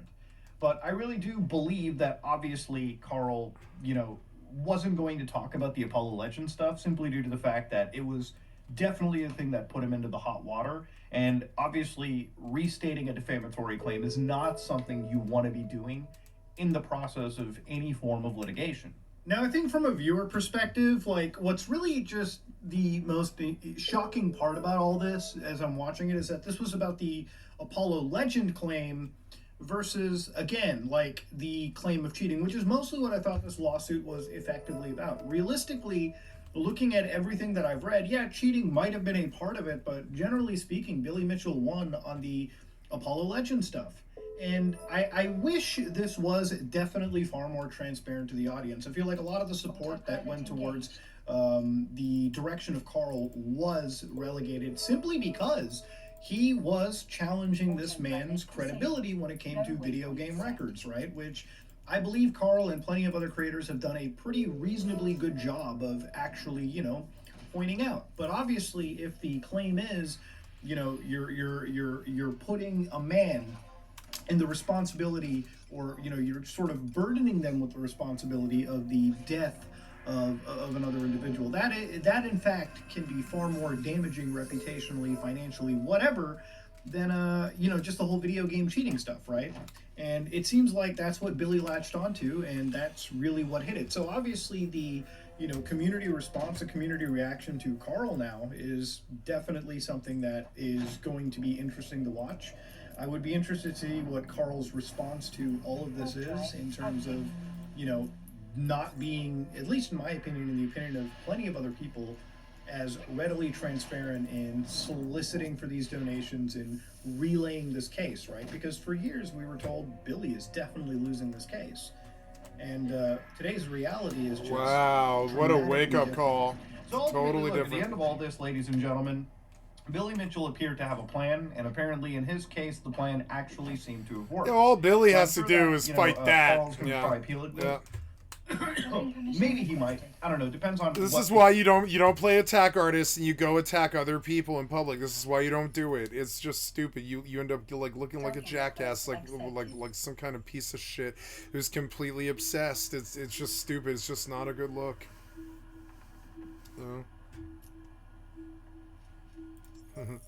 This guy just said, "Shut your."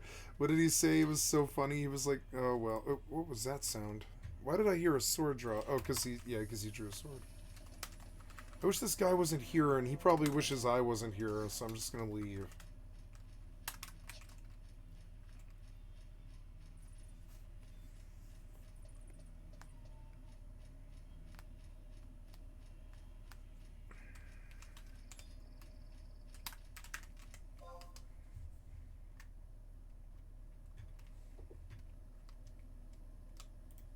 his legal defense will say in this situation.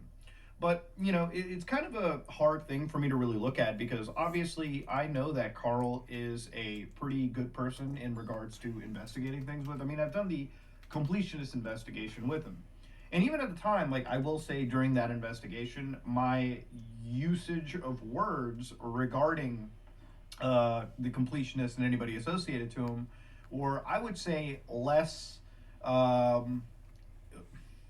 I guess the best way to say it is I was less dramatic almost about it, right? Like, he would use certain verbiage in his videos that I wouldn't be comfortable with, because I'm always really... I actually went through those videos. In fact, most of my investigation videos go through a team of lawyers that we have that will comb through the video for legal clearances, right? And it's one of the things that after this entire situation, anybody reporting on people, like if you're a YouTuber, you know, being a YouTuber and looking at people in the news are two different worlds, right? Like in the newsroom, you have entire legal teams that comb through every word that you're putting out there so that they know they don't get hit with, you know, lawsuits that could ultimately damage them in the end.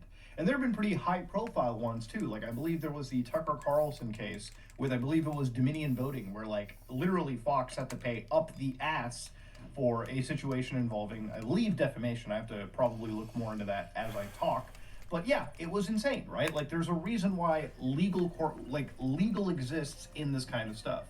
If Carl, I believe, had better legal clearance on this, I don't even know if he did or didn't during this entire process for the video section of his stuff, he probably wouldn't be paying up the ass for Billy Mitchell's case, right? Because his statement probably would never have been made. But it is a shame, because I know that Carl's heart is in the right place. Unfortunately, when it comes to a defamation I don't know. He played like an attack artist. I liked it, and it was fun to do it with him. Yeah, that's but it felt like an attack clearly, artist. You know, being a cheater at a video game is a lot different than being fingered for the like, cause oh, Carl. of death for one YouTuber out in the world, right? Or just not even a YouTuber, just another human being. that is a bad thing to see. But yeah, Carl lost, and I wish this was a giant April Fool's joke, but it wasn't.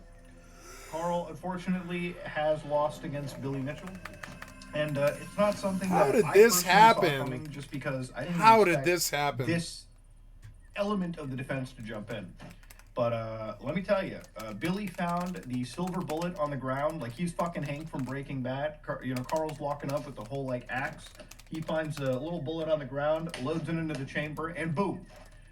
That's just how the fucking cookie crumbles. But ladies and gentlemen, my heart does go out to Carl still. I mean, losing a case like this is obviously very damaging, especially to somebody who is, not obviously, I would say, on the same financial level as Billy Mitchell.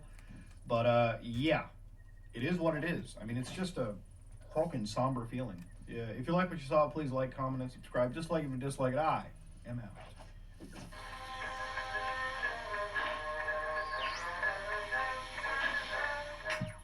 Hello everybody, hope you're having a fantastic day today. Thank you so much for checking out the video. Today I want to talk about Onslaught and why you probably should know about it and why you want to be using perk cards in order to maximize it so you're getting the most out of your damage. It's a lot to take in, everybody. Pack a lunch, let's get into this here. Okay, so let me read you the description. Each consecutive hit grants a stack of Onslaught. Stacks expire once per second. Players have an initial limit of 0 and can increase this through perks and items. The effects granted per stack can also be modified by perks and items. Pounders, reword it for Onslaught. It's basically Onslaught, and fixed an issue with the stack limit, 10% damage per Onslaught stack and 10 plus max stacks. Furious is very similar. It's considered Onslaught now. It's 5% damage per stack, 9 plus max stacks, and stacks with the new Gunslinger and Gorilla perks. So, this is a little hard to, this is a lot to take in if you don't really, know much about the perk cards. So I'm going to try to explain this to you the best I can. So, Gunslinger Expert, 1% range damage per Onslaught stack. 3 max stacks. So we're just going to basically talk about stacks right now. Just disregard everything but the +3 max stacks there. Gorilla Expert will also do +3 max stacks. So the higher your stacks get, the more damage you're going to be doing. That's one of the reasons why you want these perk cards on. Gorilla Master, +5 max stacks. So again, more stacks, more damage. Now, Furious, as we were saying, is now considered Onslaught, and it grants 9 plus max stacks. So this is a good effect to have on your weapons now, ladies and gentlemen. Furious is like top tier at this point. Pounders as well, 10% damage per Onslaught stack, 10 max stacks. Now this can only be applied to melee weapons, which I will get into a little bit later on in the video. Now, Gunslinger Master does grant 10 max stacks, but this is basically what we're all calling reverse Onslaught, and it will start your numbers high. I will explain this a little later on in the video. Basically, I want to talk about right now is if you're like a fully automatic weapon and you wouldn't want to be using Gunslinger Master. You want to start from 0 and work your way up. You can see my stacks went from 0 to 20 very quickly because I'm using a fully automatic weapon, the 50 cal here, and you can see it's nice for sustaining damage. And as soon as I stop firing, those stacks are going to go down. Now, this works great for fully automatic weapons or, auto melee weapons like the auto axe I'm going to show. And yeah, you just want to keep these up as high as you can. So again, if you're using a faster fire weapon, you want to be not using reverse Onslaught, again, which I will get into a little later in the video. Just wanted to show the 50 cal that I'm using. I do have Furious on it. And yes, that's how I'm getting the stacks that I'm getting. This has also allowed us to use pistols as well now. Like, they don't really have their own perk cards. So the Onslaught stacks, especially if it's a fully automatic one, or even semi-automatic, which I will get into, pistols are great now. And it's kind of like a sidearm now, right? Because you can have a regular build, use Onslaught perks, and pistols will do a lot of damage now because they have been buffed. So it's actually quite nice to use pistols now. I will link a pistol video in the description if you want to try some pistols. Now, the auto axe. you can see here I'm getting 19 stacks here with it. And of course you don't want to use reverse onslaught with this, which again is Gunslinger Master. Now, just pointing out here, all the perk cards that grant you stacks will not affect melee weapons. You can see here, I'm still going to get up to 19 stacks. So, may not want to use all the same perk cards as you would with a fully automatic weapon like, you know, a Fixer or even basically a 50 cal I think would be the best example. And this is the auto axe that I was using. Of course, I had Pounders on it and Furious to get that maximum 19 stacks. I know there's ways to get 30, which I'm not going to get into right now. And yes, Gunslinger Master. Gain onslaught stacks over time and spend them on attacks, 10 plus max stacks. These will add to your stacks, but keep in mind they will go down when you start using them. So your damage will get lower as you use the weapon. You can see since I put this perk card on, my numbers are slowly going up while I'm not firing it or hitting the target. So this would be much better for slower firing weapons. As I'm going to show here, you can see if you have this on, yeah, oh, I got 30 stacks and they're already maxed. Well, they go down very fast, and if you want to sustain your fire, it's just going to stay low rather than stay high. So, I know this is very confusing, but you definitely don't want to have this on if you are having a fully automatic weapon. So don't have that on if you're using the 50 cal especially. What you would want to have it on is something like, say, the Plasma Caster, a slow-firing weapon, which when I tried Gunslinger Master on, oh my god, this thing just destroys everything. It just basically one-shots any mob you can think of. So again, slower firing weapon, you want to have the Gunslinger Master on. Reverse onslaught, we're basically calling it here. And again, just to show you, you can see the numbers go down now rather than up. So this is a big difference. That's why I wanted to make sure you understand that that Gunslinger Master perk is definitely a bit confusing. I feel like they really should reword these. And also keep in mind, if you're using something that fires like a lot of projectiles, it'll tell you in the description of the damage of the weapon. It does use a lot as well. So maybe reverse onslaught might not be great for weapons like shotguns. Reverse onslaught would also be great for melee weapons, as you can see here. Like I can't wait to just actually get into using some more melee weapons like a super sledge or even the tenderizer. They've been buffed recently as well, and this really makes it interesting to do a melee build. So definitely looking forward to doing that in the future. And yeah, try it out, guys. It's a lot of fun running around just, you know, beating the crap out of stuff. Just throwing that out.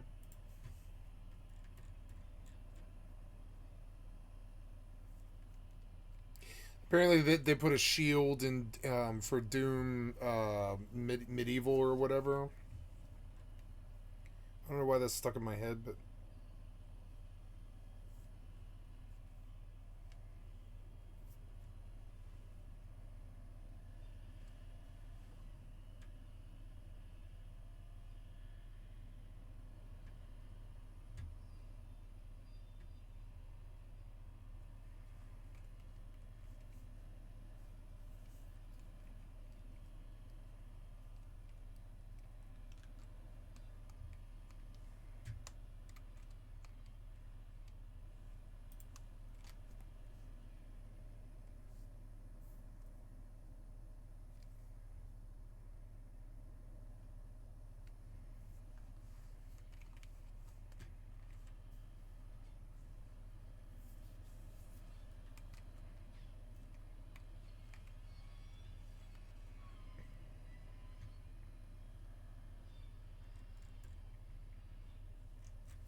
listen to Timothy Kane.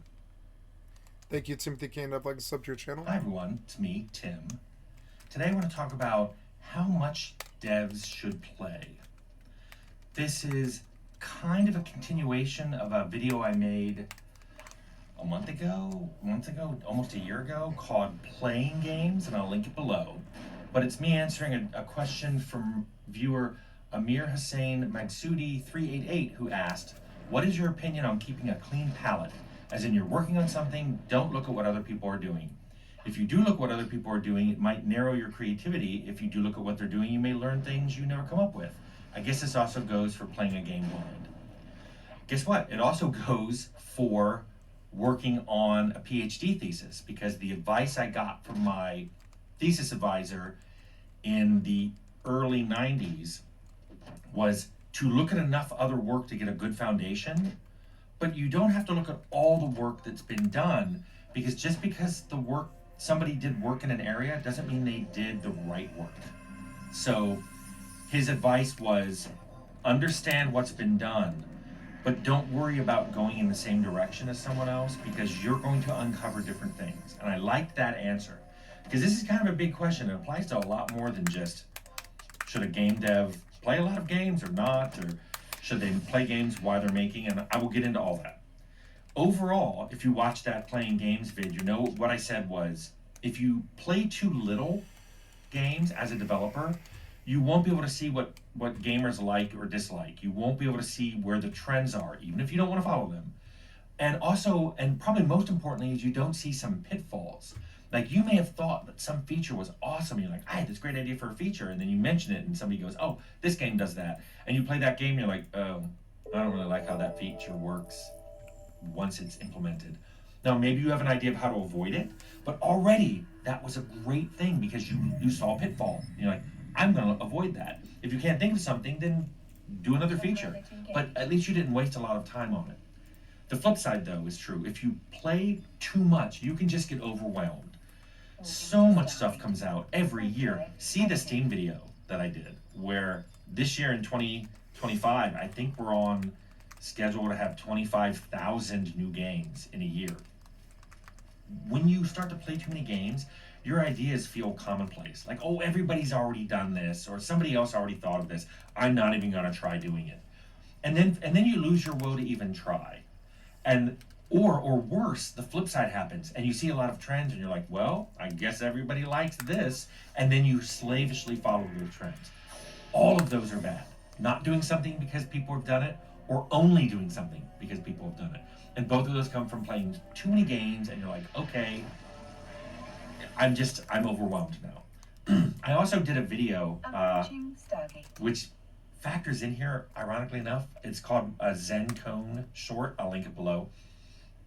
Where, in trying to describe what's too little or too much, there's a Zen cone about when does day end and night begin, because it's not right when the sun sets, because it's still light out. And then I did a Zen cone, I'll link it below, about the Fiend Folio, me being stupid and funny. Those sometimes aren't mutually exclusive.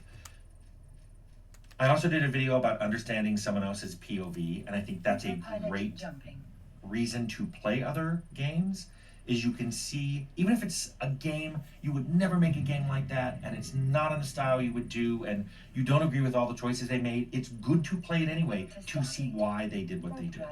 So watch that video as well. So anyway, in the 80s and 90s, I played almost every computer RPG that ever came out. And that you could do that back then, because at most one came out a month, and that was like in a good year. Even when I didn't play every computer RPG starting in the 90s, I watched friends and coworkers play them. I have a video on Interplay After Hours where we would all get together one night a week and play games, and people were often talking about some game they played. Sometimes they'd show us, hey, I just did this in Betrayal of Krondor, let me show you. Because I remember that. I didn't play that game, but I watched someone play it who absolutely adored it. These days, though, starting in the early 2000s, I think it became impossible to play every game in a genre. It's now even impossible to play every game in subgenres. There's just too many things coming out. However, by the late 90s, early 2000s, I had a POV. I had a point of view. I had my lens. I knew what I wanted in my games. I had played enough games. I had made some games. I knew what I wanted to do. So in general, here's what I do now when I'm making a game. So I have an idea, or I pull one of the ideas out of my idea book, which is quite lengthy and multi-volume now. And if I decide this is an idea I'm going to run with, I look to see what's been done. Because maybe a game has come out since I had that idea. I check game sites, I look at game reviews. If a game comes out that's really close to my idea, I will play it. Because I want to see, wow, this is the setting I was thinking of and has some of the mechanics I was thinking of. I need to play this and see what I think. If it's just kind of similar, I'll watch videos of people playing. I may ask some friends if they played it. Steam is really good at that because you can go to the game, you can see which of your friends bought it. I'm always surprised when I contact some of these friends who are like, oh yeah, I bought that, I never played it. I never even installed it. I'm like, okay. Once we begin production though of a game, like once I'm being paid to make a game, my active game playing falls off. Sometimes to zero, but usually very, very low. And for two different reasons. One, I simply don't have the time. I have talked about I get really passionate when I'm not at work playing, making or playing the game. I'm home thinking about it. But also, I don't want to get wrapped up in some other game. I don't want to get pulled into some trend that may not be appropriate for the game I'm making, but I see how cool it is and how popular it is, and I may want to, you know, smash it into my game, even though my game totally does not deserve it. This doesn't appear to work. That feature does not belong in my game.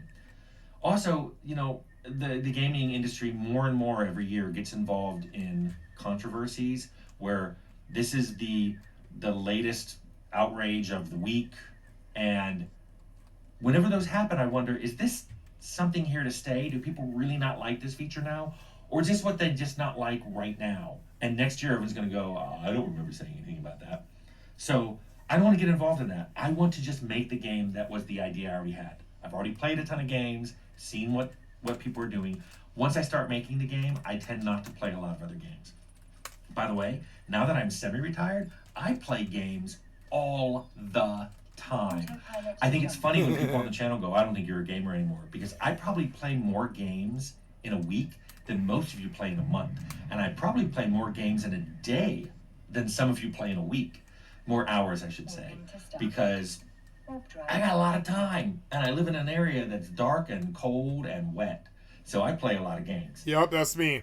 Yep. Now, I have had it while I'm making a game. Another game developer, sometimes on my team, will turn to me incredulously and go, I can't believe you haven't played Game X, where Game X is something that came out while we were making the game.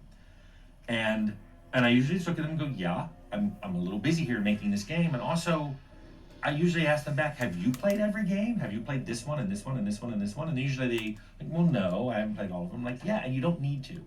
Once you've kind of, you know, you've got a approved design document, you've got a team assembled, you don't want to just keep changing direction every other week because you happen to play a new game. So I think it's okay if you minimize your game playing while you're making a game. And also, this just isn't true for design. This is true for art and code. I can't say a lot for art, but I can tell you that if you pay too little attention to what's going on, it's a problem. And if you try to slavishly follow everything that's going on, it's a problem. Too little, you miss what people are liking and disliking. Too much, you get sucked into trends and controversies. For programmers, I see them make this mistake all the time. I've literally worked with a programmer who was like, I'm just gonna allocate memory when I need it. Exactly what I need, allocate the exact amount, use it and throw it away.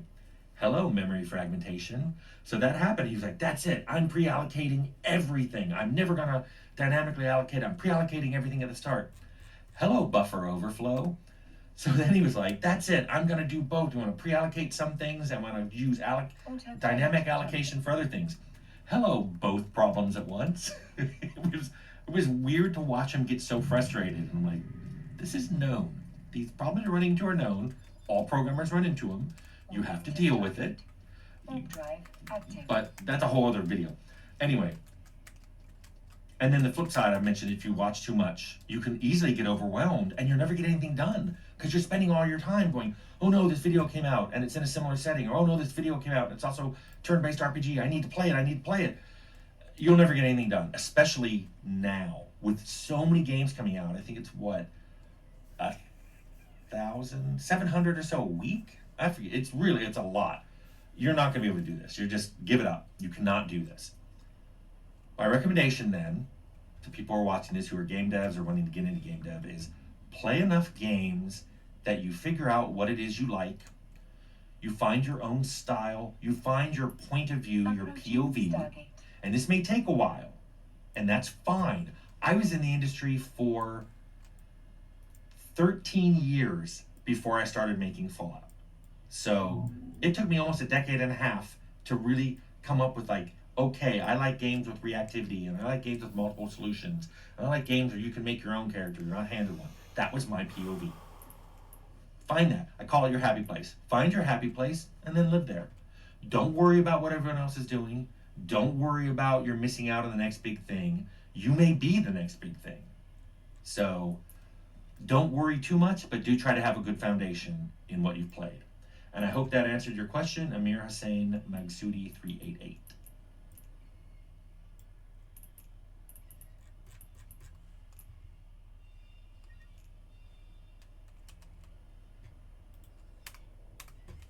Hi everyone, it's me, Tim.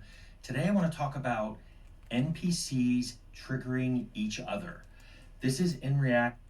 Autopilot jumping.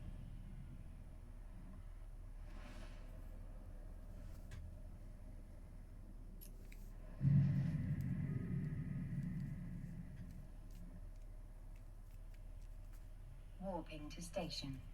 Warp drive active.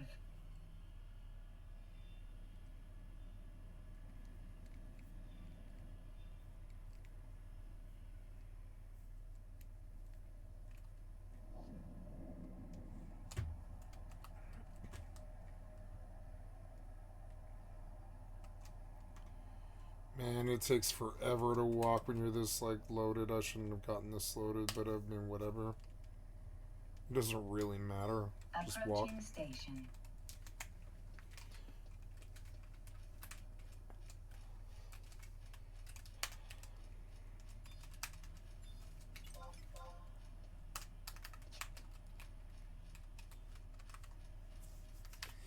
If that goblin is tough, I need to be very careful about this zone because I'll get my ass stomped. I'll have to warp out the minute I aggro. I like landing the paralyzed. It makes it so much easier. Yep, you just land that paralyzed every time. Pretty much, and it just slows them down so much.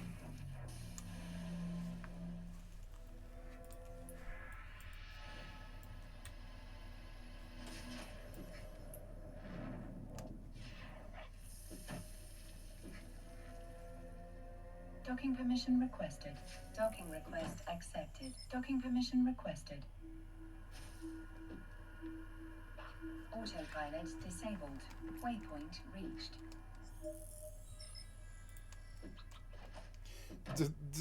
Was the turtle WoW launcher really that bad? It wouldn't like do it?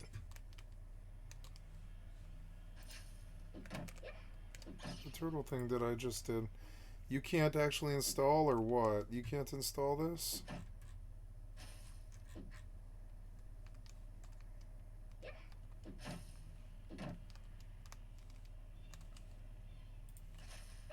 Yeah, try again. Oh. I better just cure 2.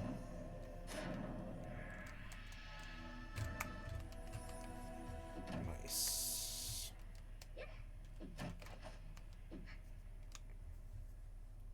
English. West Europe.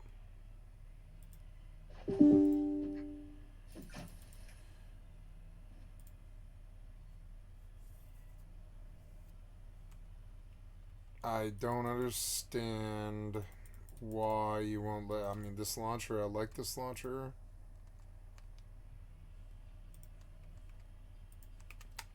Or I could just download the client, I suppose. They'll let you do that, I suppose. But I don't know. I was preferring to use a launcher. I don't know. It seems like the experience already is garbage, sort of. Like my first time on Ascension wasn't this bad. Launcher downloads or the full client download. I guess we could just do the direct download. How big is it? It's 8 gigs. Okay.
Finally.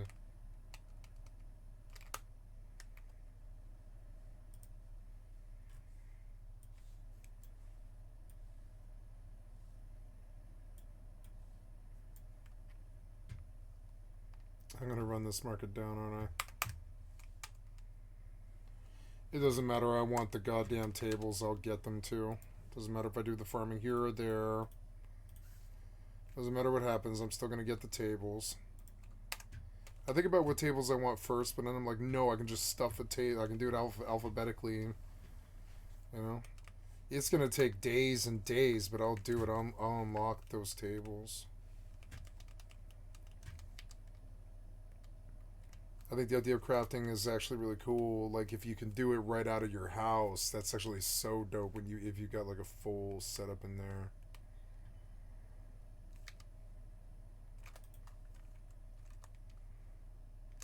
It's a shame. Or well, I don't know. This thing is downloading. Maybe the full download will just fix and it'll just launch it. This launcher doesn't seem to be working. It's like what?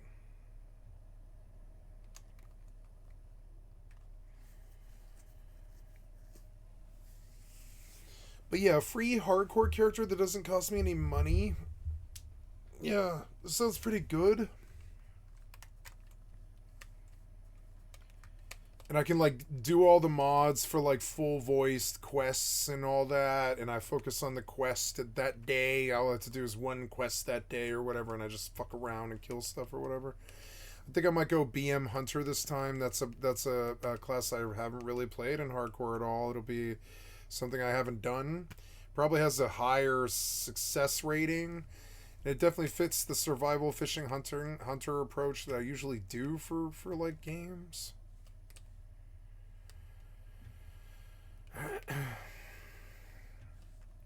There's a whole bunch of mods to it, which sort of like is sort of a time intensive process, but yeah.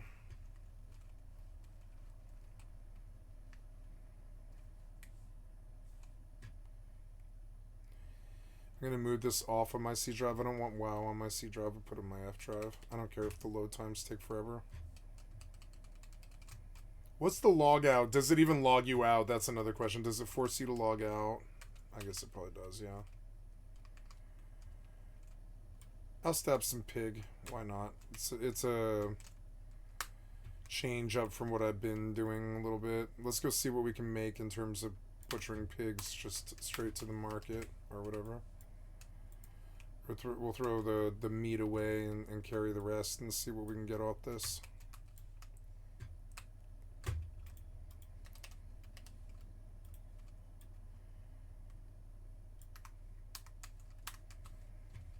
Sell to the vendor.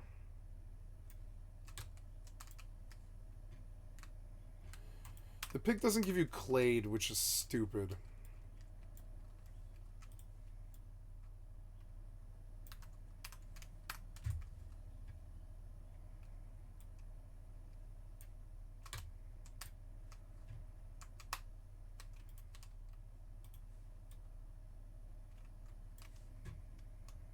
Oh, I probably should sit down.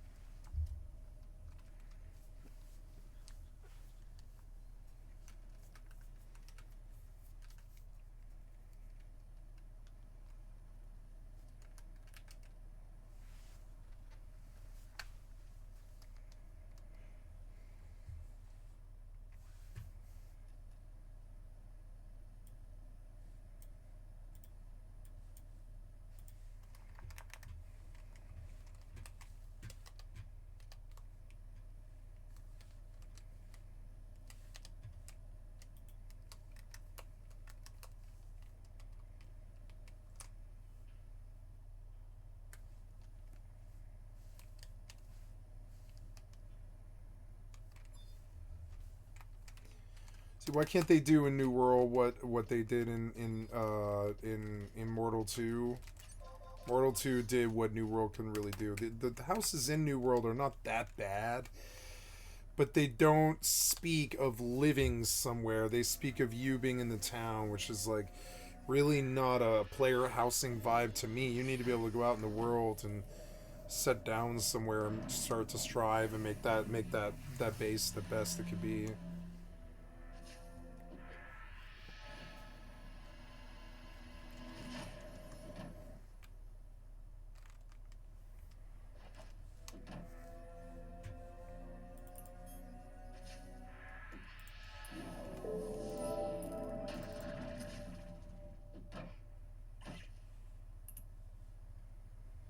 There's a level 3 distribution right here.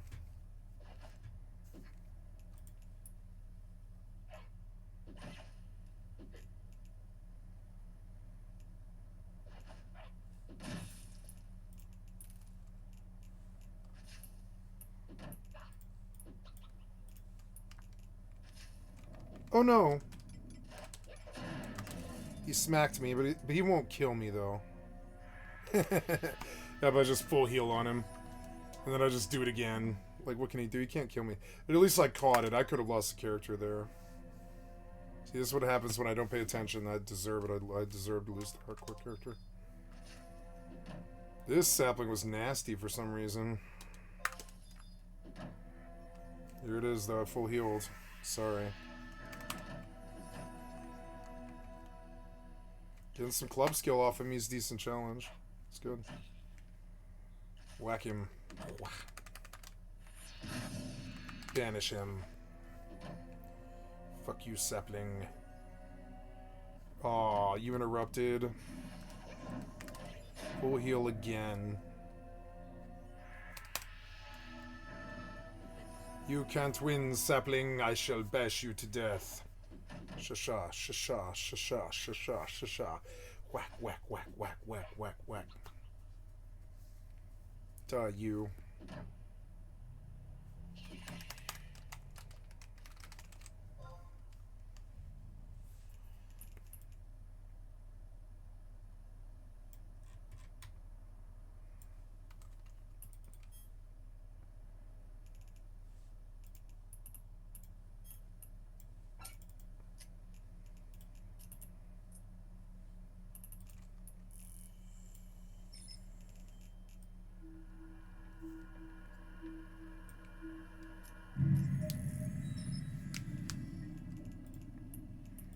Autopilot engaged.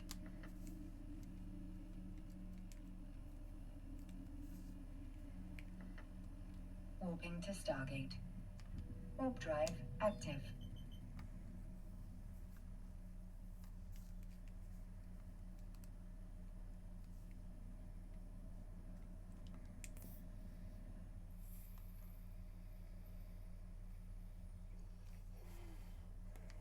I wish I had built a little bit closer to water, but I still live close enough where I can learn fishing if I want to. I want him to like let months go by and fix fishing and all that.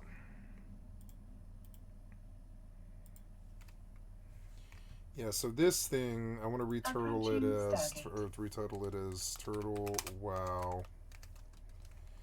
And I'm going to run it to my F drive.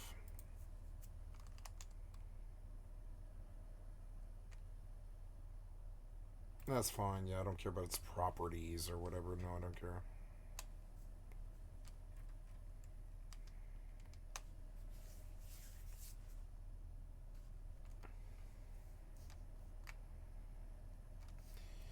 Yeah, if I can mod the game completely, like I used to. I think I even have a, or no, I don't know. I don't think I've got, what's it called, what's that called? It's not Vortex, it's, Curse, right? Curse something or another. Or no, I do have Curse Forge, yeah. Is it Curse Forge? Is it Curse Forge or the other thing? I don't know. Run Curse Forge. Autopilot jumping.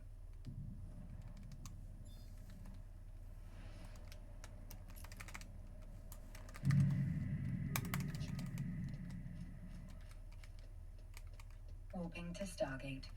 Warp drive active.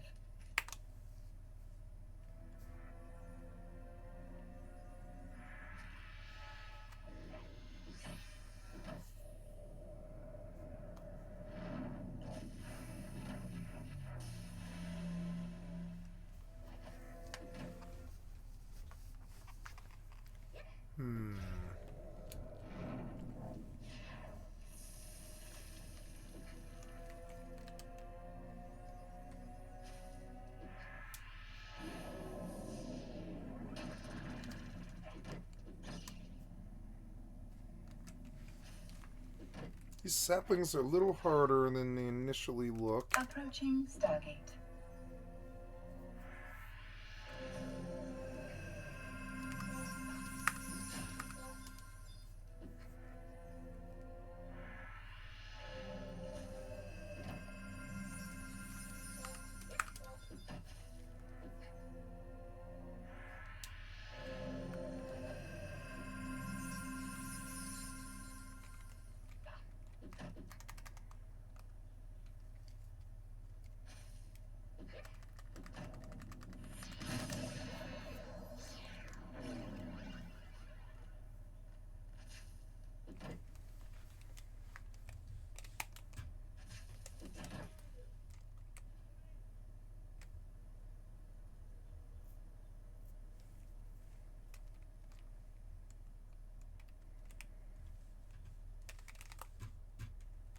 What the fuck are you looking at? Yeah, he's looking at me weird, so if he draws down, I'm just gonna fucking leave. Autopilot jumping.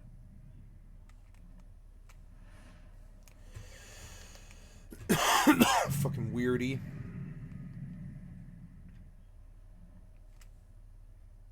Warping to station. Warp drive active. So walk back to the goddamn bank. I wish it was closer. They should have made the bank way closer. This city is so annoying.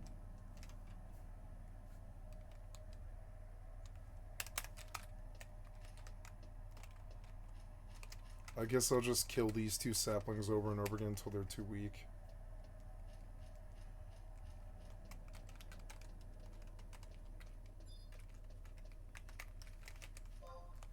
Approaching station.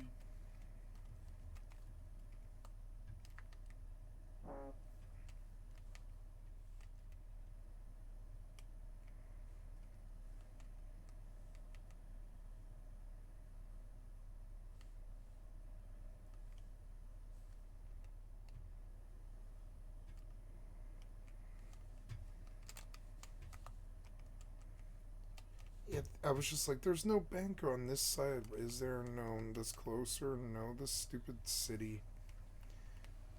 I guess it's not that bad to walk through, but it's kind of annoying.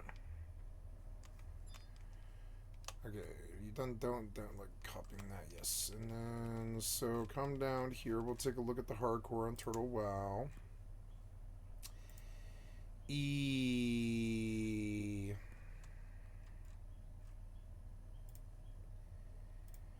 F. Bring the turtle wow up. Just cut it. Yeah, cut. We'll go running. Yep. And then, yep, I want you to come here. Paste. You went up under turtle wow somewhere. Where the fuck did you go, turtle wow? Docking permission requested.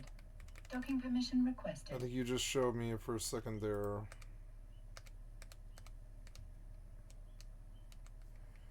Where did this turtle wow thing go? Docking permission requested. Docking request accepted. Wait, what? Autopilot. So now disabled. where's turtle? Waypoint reached. Where's turtle? Now I have to search for it because I like lost where you stuck it. I have no idea where you put this. Oh my god.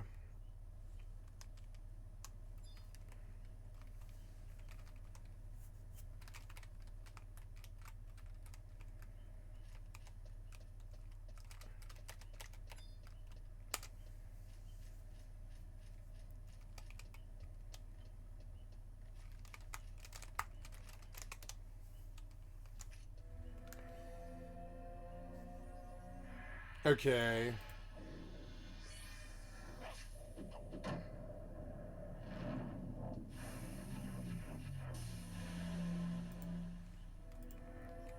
Yes. So, yep. And I want you to go back up. Oh, wait, go back.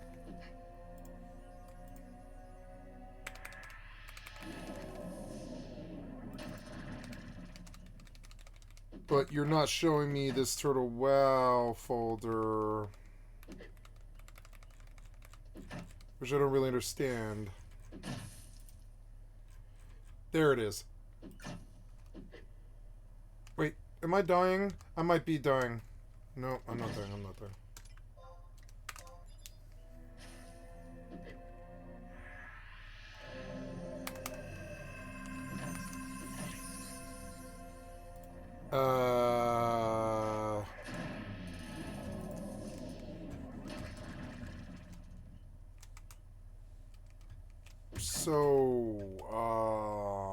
Yeah, I'm dumping all this stuff in the box. In the box, in the box.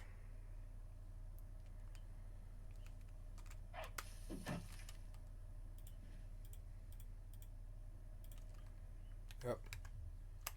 Okay, we dumped all that in the box. Let's go back out. You did win, right? Yep. Don't fight again.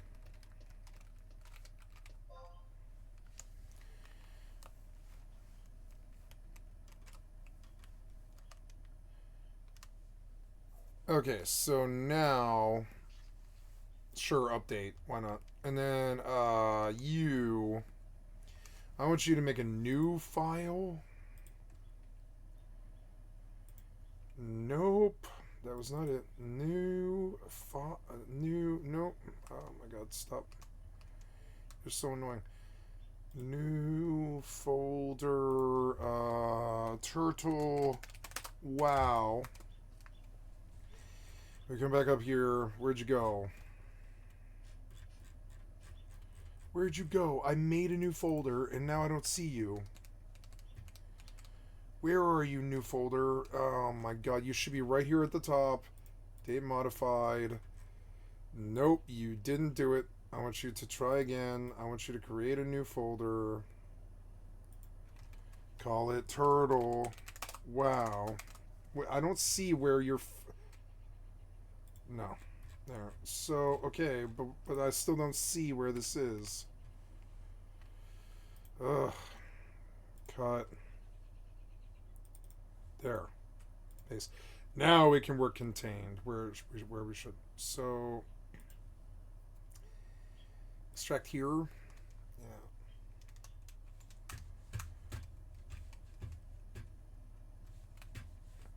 Okay, so now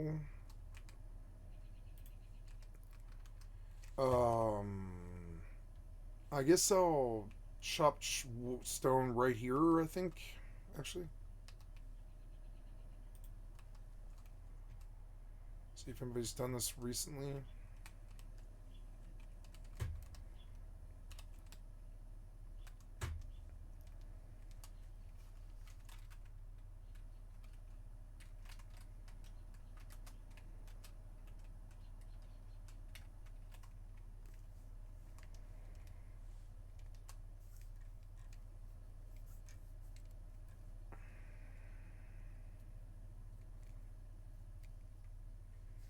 They're having a turtle con.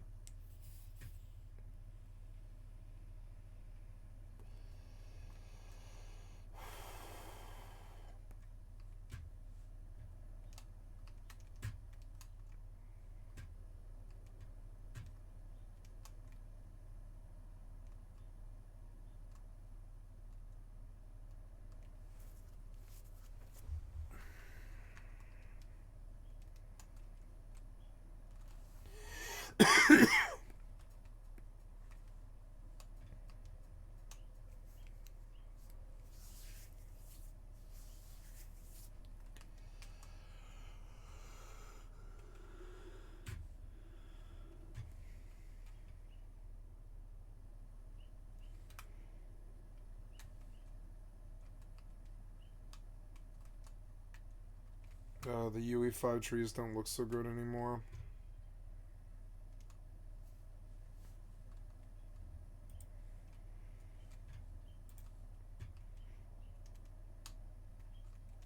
Okay, so when this thing is done, I think I'm just completely done with it. Yeah, I'm like, or I don't know, maybe I have to run like the install, I really don't know. Yeah, it kind of looks like a, or is it just the whole fucking thing? Looks like the whole install, I guess, I don't know.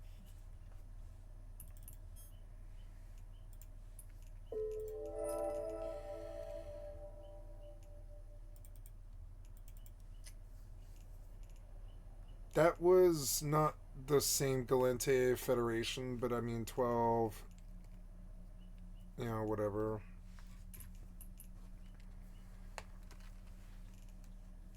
So undock, but I mean, it can't hurt, whatever.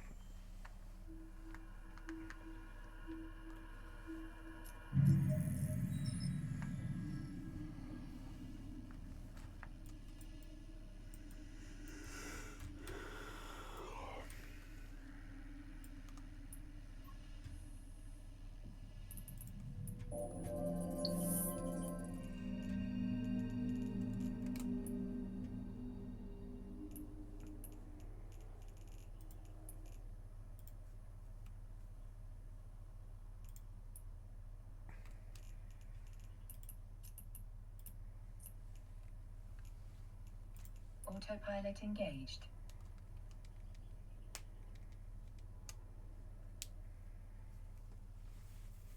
Warping to Stargate. Warp drive active.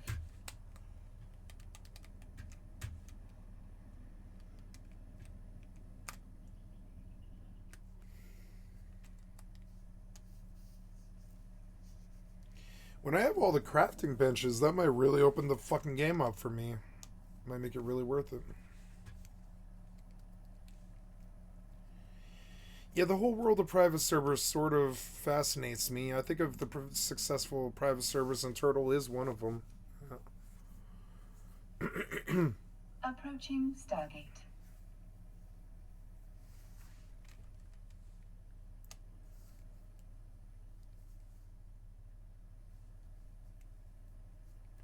They say this client's in UE5, which is like, what?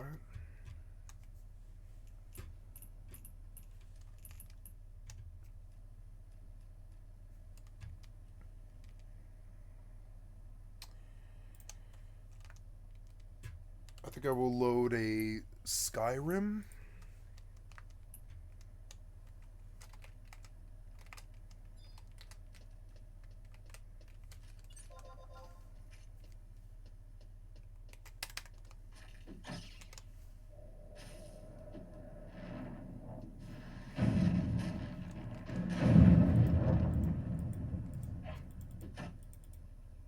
Autopilot jumping.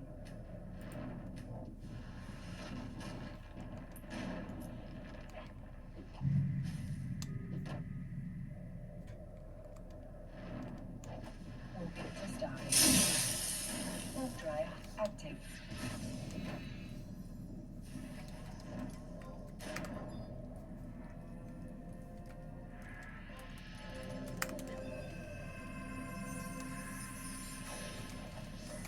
Oh, I'm a Felglow keep.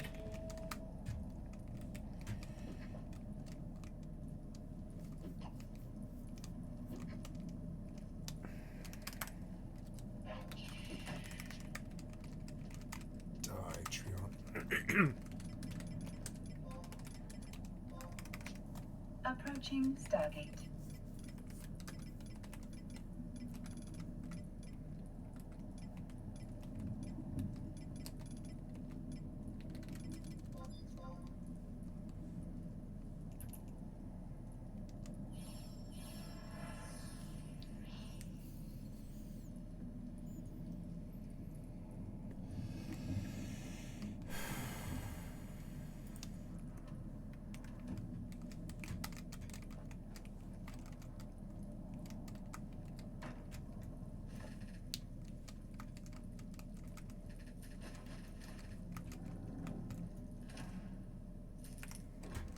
I suppose I can always come back to this. I can just step out the front door.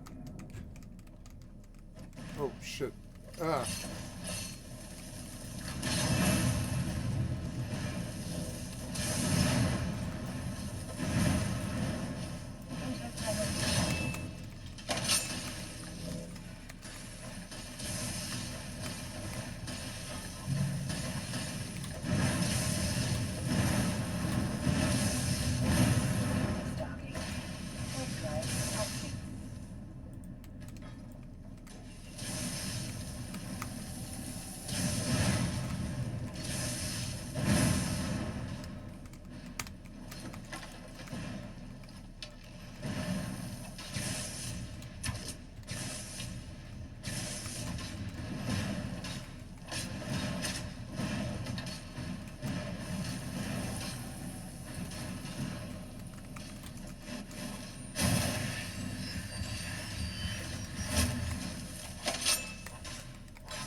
God damn it.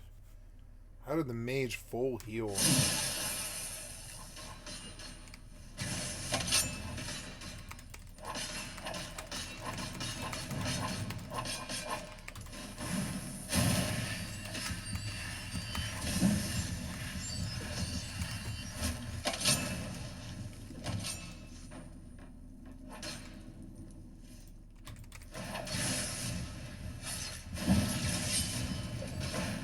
He got killed.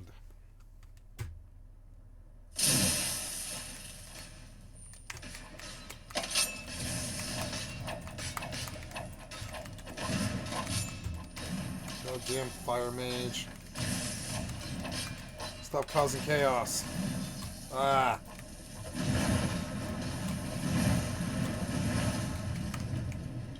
Damn, did I kill them all? Yeah, I did. Ah, he's on me though. Oh.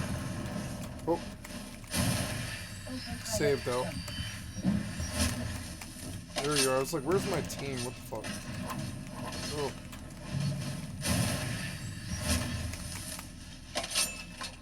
Did you kill her?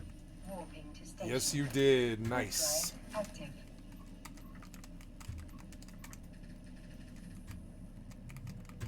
They were nasty. I do not feel bad about them. There's Orthor and he's down. I really don't care. I don't fucking value him. I know I'm not supposed to care about the quest NPC that way. I don't ever play games like that. Get up.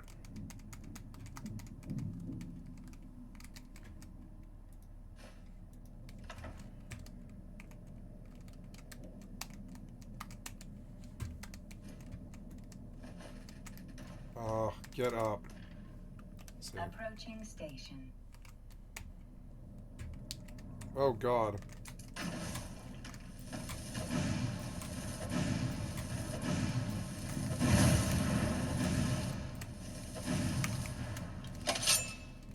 Well, I hurt them.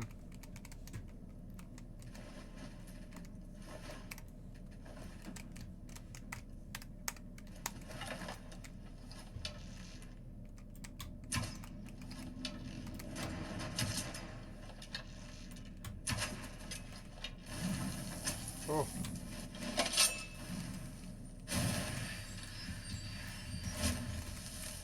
What is going on? Where's my team? They're so annoying. Move to me, Takata. Where are you? Kill me.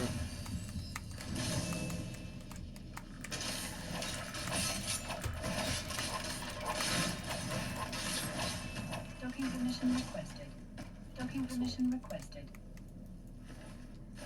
Dick.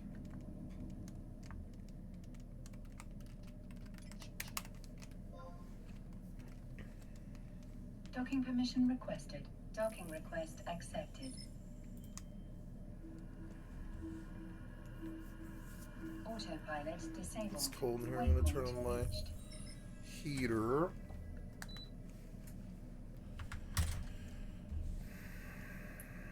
Oh, I got a storyline. Yay. What's this?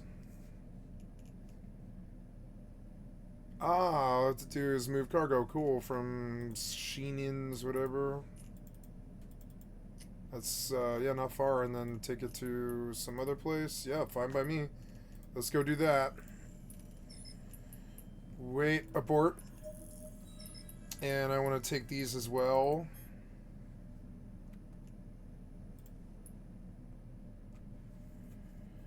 No, wait, I'm sorry. I don't want this one.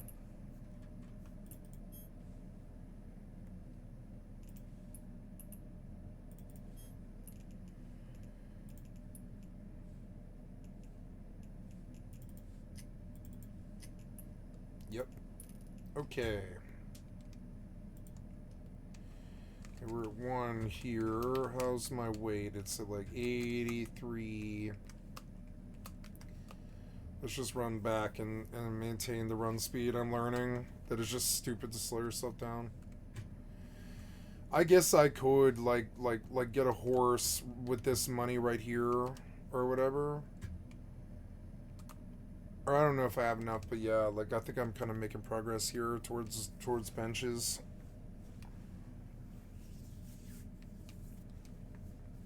I want to send them all at once, but that means like saving up like I don't know, 2,000 gold or something dumb.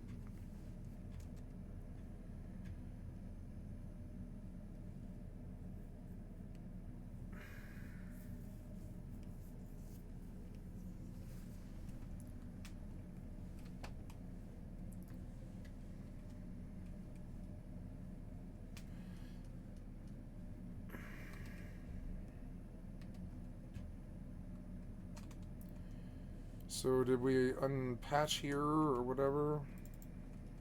Yes, so apparently we have Turtle WoW, but what's the difference? Is this the launcher or is this the WoW?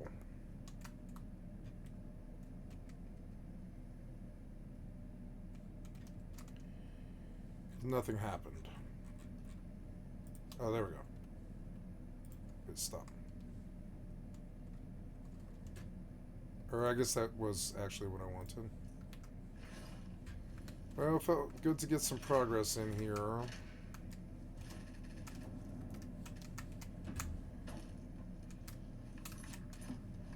Oh, shit.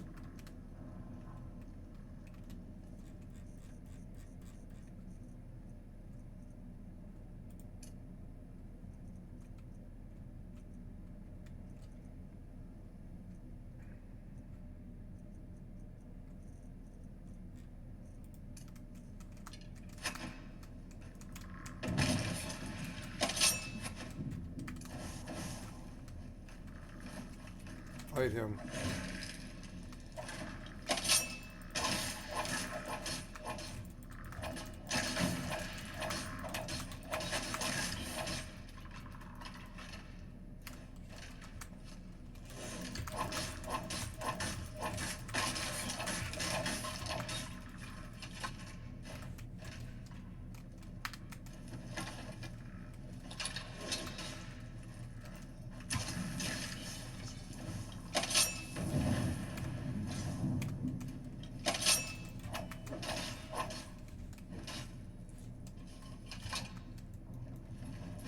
Die, Necromancer.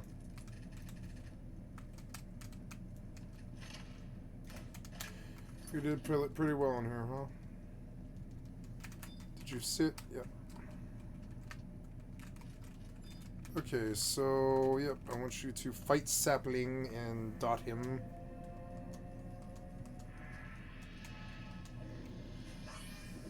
So this is a WoW install. I guess I closed it, but that was the first time set up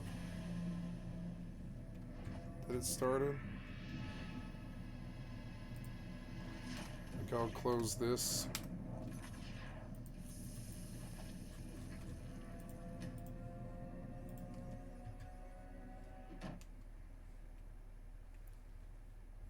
So it is starting that, yeah. And so I guess we say world, continue, EU. Oh, I see. Oh, so this is only an EU game, huh?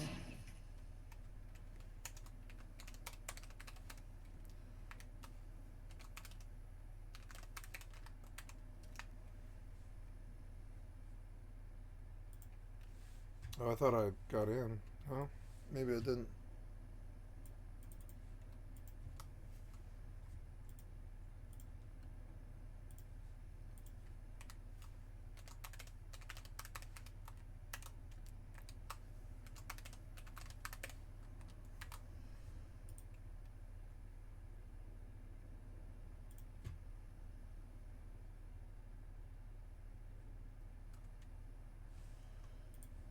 Okay, sorry, I'm just signing up for Turtle WoW.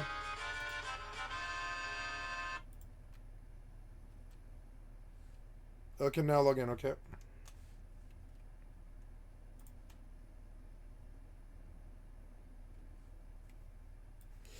Okay, going up under Turtle WoW.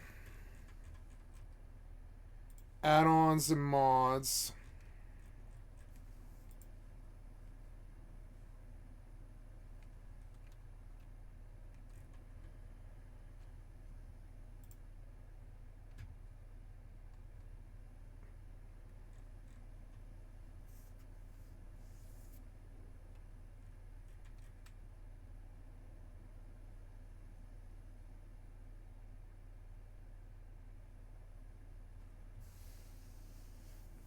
Action bar profiles, Atlas loot, TW, better character, decursive.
Custom patches.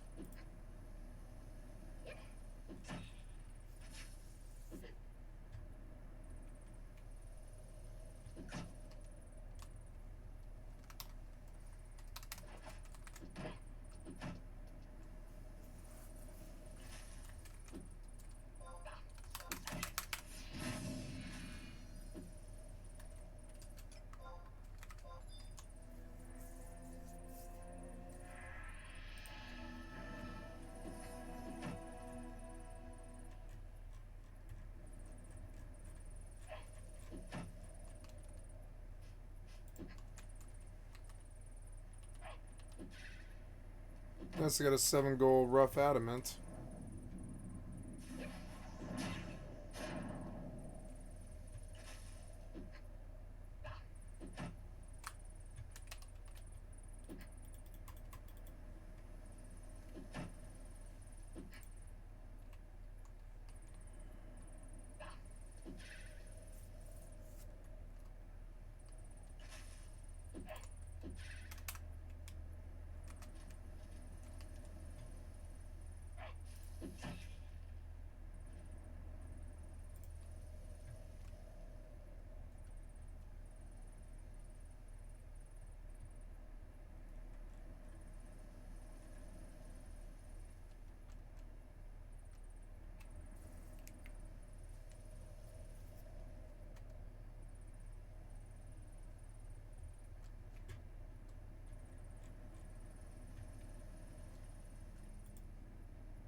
don't think I need pallet power. I don't know, maybe it is good, I'll just leave it.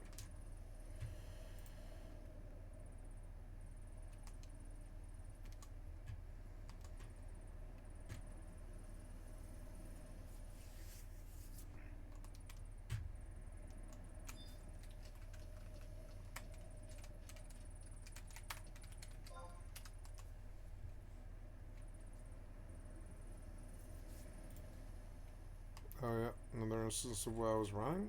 How was that right?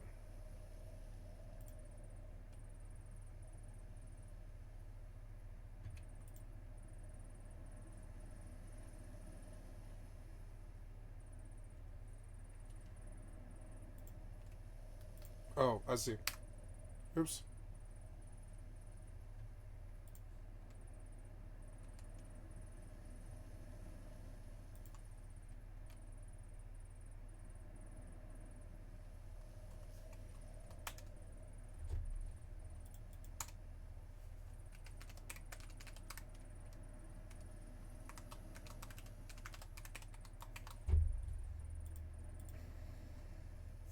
Nice, and I'm in.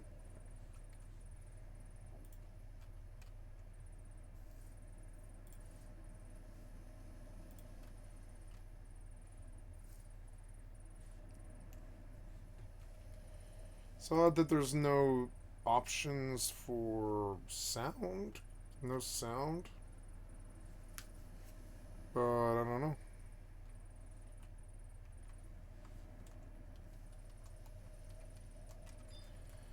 It's a private server. Cool. I'll go play it.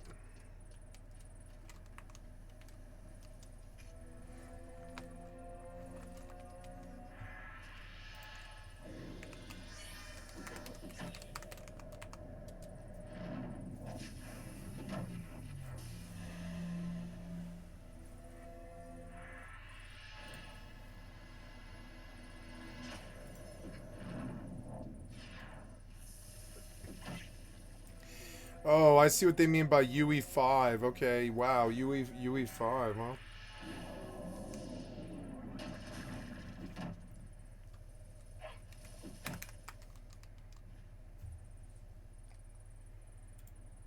I don't know, when I think of this, I think of Alliance,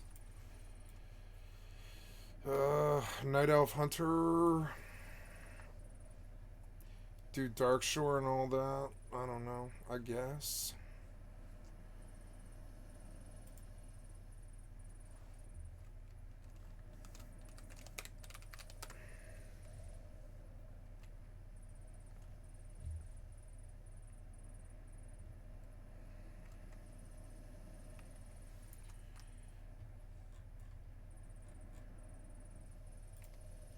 Nice. Okay. And so, wait, this is PvP? What's the options? RP, which is, I don't know, I want to do that, but that's okay, I reserve my name on it. I would do Night Elf, Female, Hunter.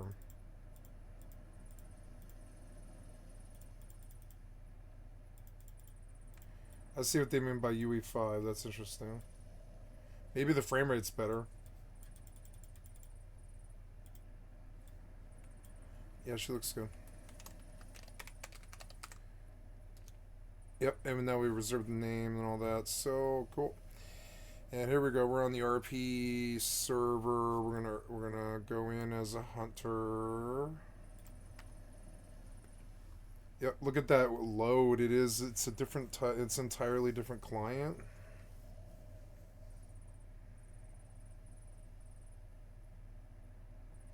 No sound for some reason. Maybe it's got old WoW settings from somewhere else. So yeah, what's the deal here, yo? So please select your preferred PF quest mode. Simple markers combined and spawn points. Yep.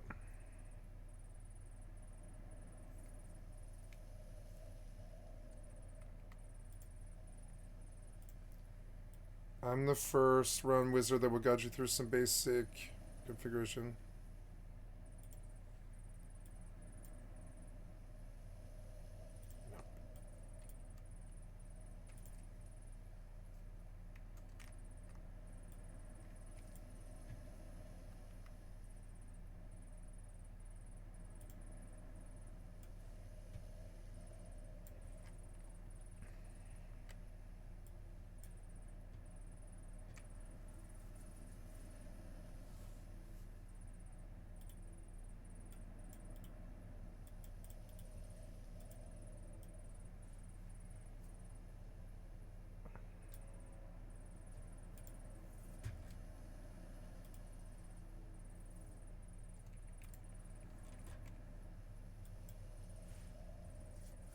I need to see my OBS screen. Yep, I got lost it for some reason. There we go. Yep, we can't see anything. Wow.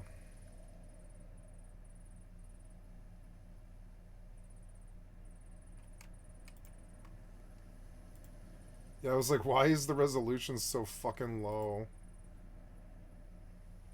This is NVIDIA. 60, 75 hertz is the best you can do. Yeah, I mean, it is an old piece of shit client, I will say. But it is smoother. Clients run the smoother.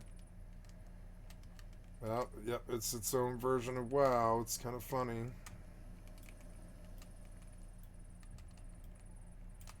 Well, it's there for my bidding. I'm not really in the mood today. But I did want to get it running. And it's interesting to see it getting running. Yep, but I'll play Mortal mainly.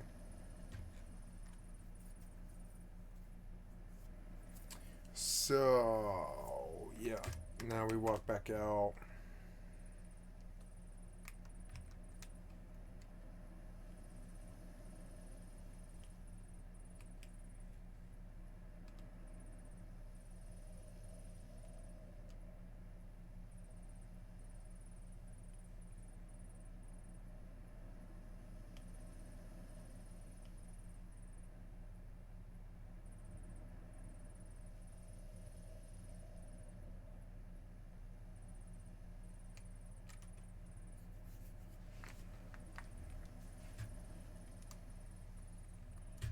I will put Turtle WoW on my taskbar just so I can get to it. And it is nice to have. I think these other games are enough, and this is enough hardcore for me right now, but it's nice to have an option to go somewhere else. It's cool to see that the client's in UE5 and crash course into it and make it possible for me to go mess with it.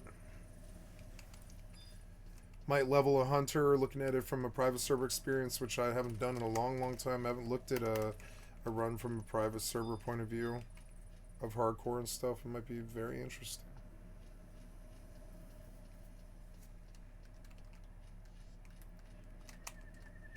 Okay, so I guess I should sit down before I attack him.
I have Link, which isn't good. To run a Persicos? Yeah, probably Persicos. I don't know if I needed to, but I mean,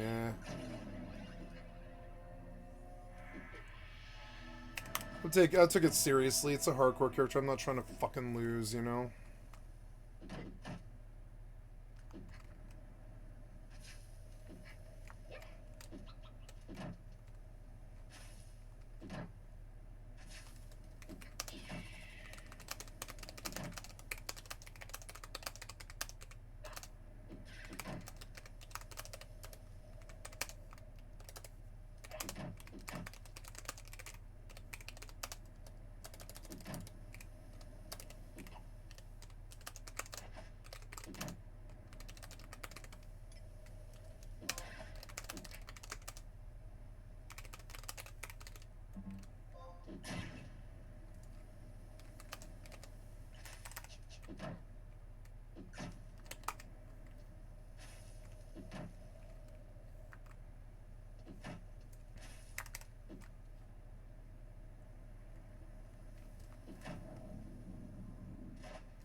Come over here, it's gonna be like a full... Oops, I shouldn't have come more south. Rockiers. They're level 10. They shouldn't challenge me. Saplings are a little higher, but they do pay.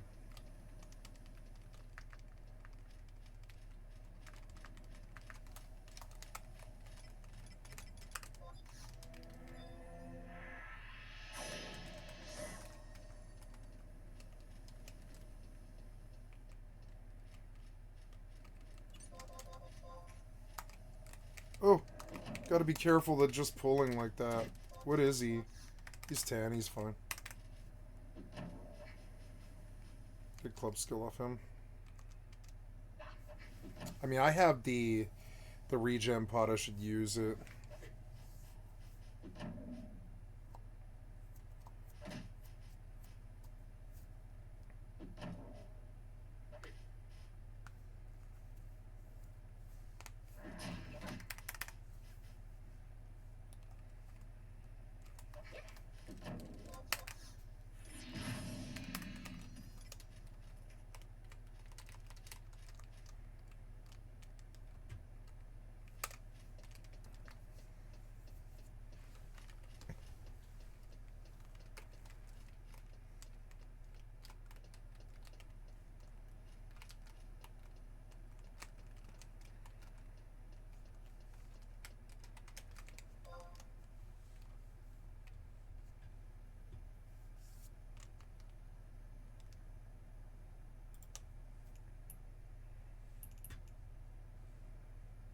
I'm in Masal, but I didn't leave. Oh no, yeah, but I didn't get the items in my hold, huh?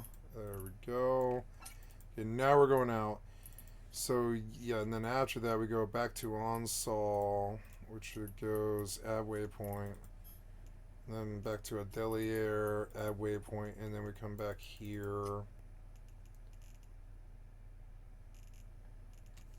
we got our shit cut out for me. I've got a whole journey here I gotta do, but hey, we got a hauler mission, which will give me Galente rep, which is good, and I'll be up to point level 2. Might be able to do. I mean, yeah, just gotta keep grinding, I guess. Really, how much else I can really do? I guess I'm not gonna be able to do the rock crystal quest unless I like bang rock crystals, and that's gonna be annoying.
Autopilot engaged.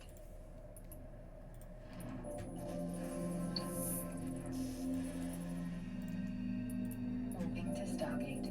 Warp drive active.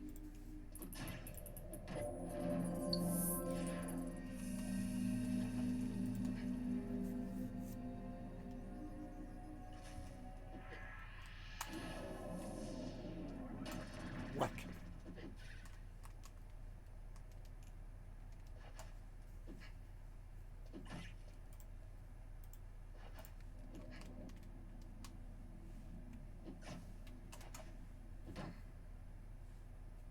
Approaching Stargate.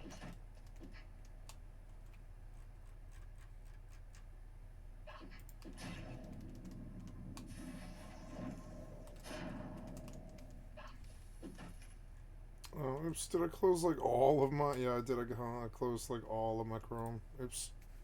Didn't mean to do that. I am public, right? Should be.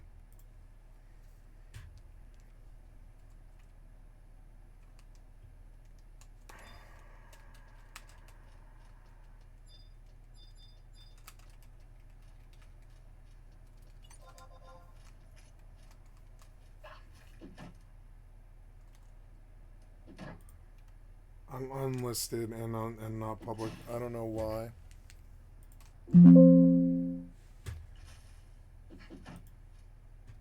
Go up under Final Fantasy 11. Oop, I gotta pay attention. How am I doing here? Good.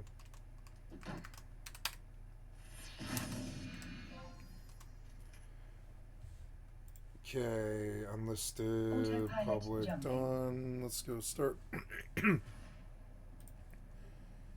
Save, and this is actually, oh, is it? Yeah, it's 4-1 yet. So gotta change it for 125. Save, and there we go.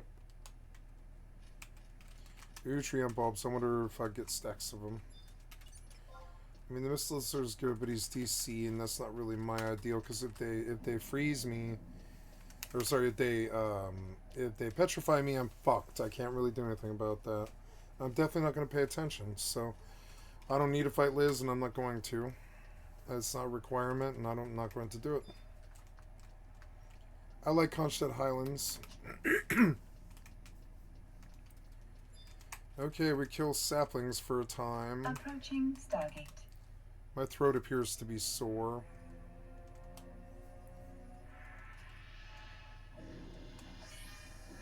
Almost depleted, finally.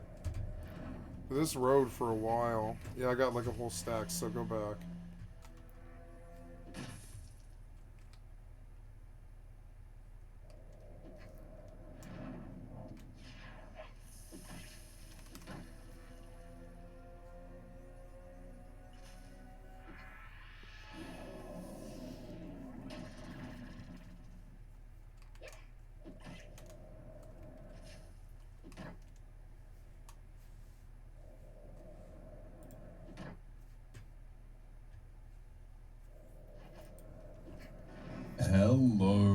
welcome back to the channel. I'm Robbie. Thank you, and Robbie, this PTF, is like and sub to your Apogia. channel. Apogia is a medieval fantasy, massively online multiplayer role-playing game. From what I understand, this is a team of 5 people who have essentially just expanded on the Tibia MMO as a base. They've got their own servers going and they've deeply modified it. I've never played Tibia, I don't think. I've played a lot of random games at random points, but I don't think that's one that has ever come across my attention. So let's get right into it. From what I've seen as well, it seems like it can be a bit of a toughie, but I thought we got a brand new MMO in the pipeline being play tested, and I wanted to check it out, and I thought, you know, being able to kind of group up and cooperate in that sense makes sense. Let's check out this locked house, and if there's anything more than a handful of rats, we're gonna be in trouble. Oh, the soundtrack. Bandits! Can we deal with bandits? I feel like bandits may be out of our...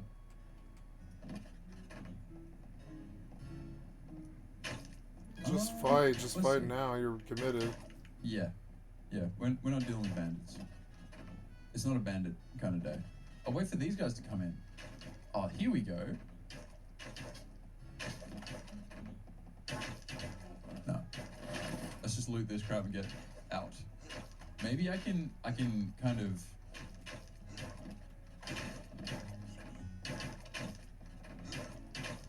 There's a shirt here. Can I take this? You're just like letting him Can I die. loot the shirt? Alright, give me that. I don't think so, but it's interesting. It was interesting.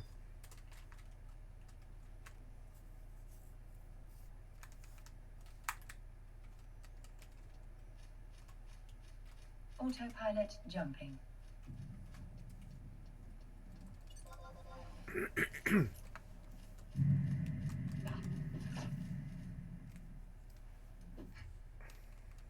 Warping to Stargate. Warp drive active.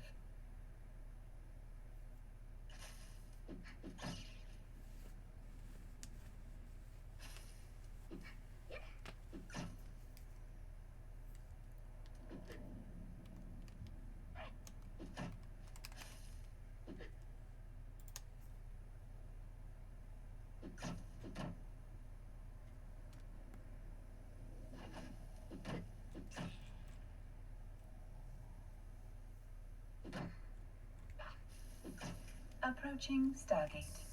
Nice, I'm level 14.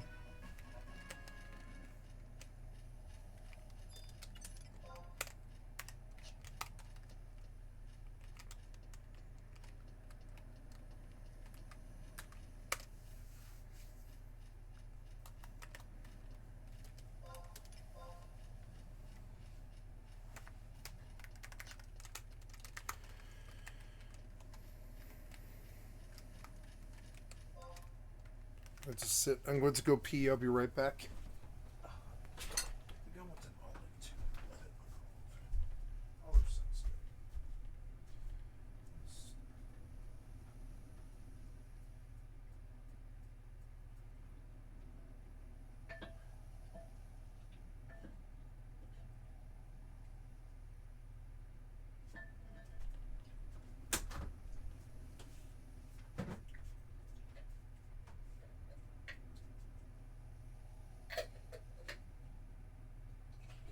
Autopilot jumping.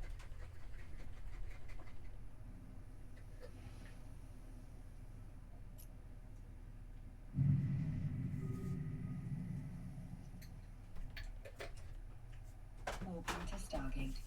Warp drive active.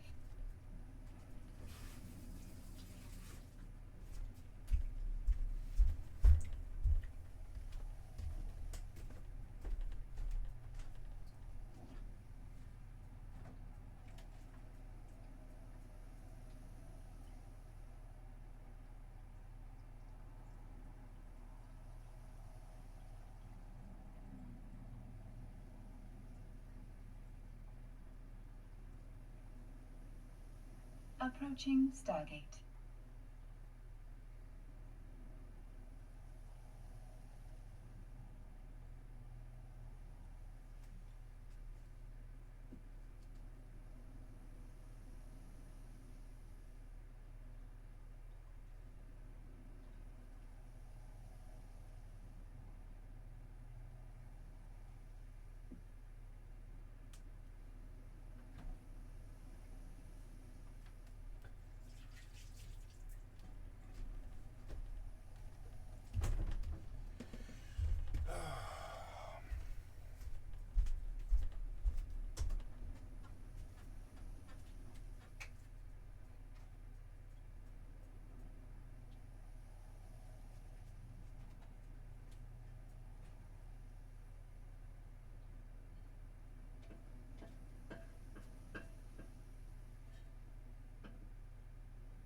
Autopilot jumping.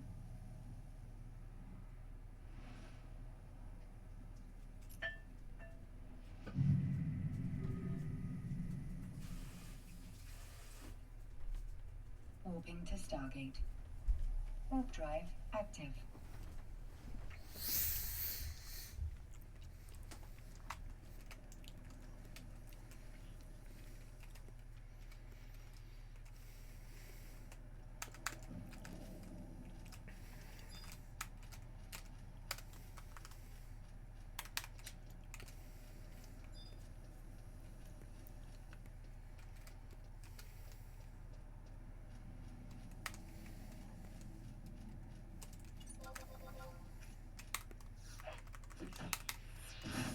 Approaching Stargate.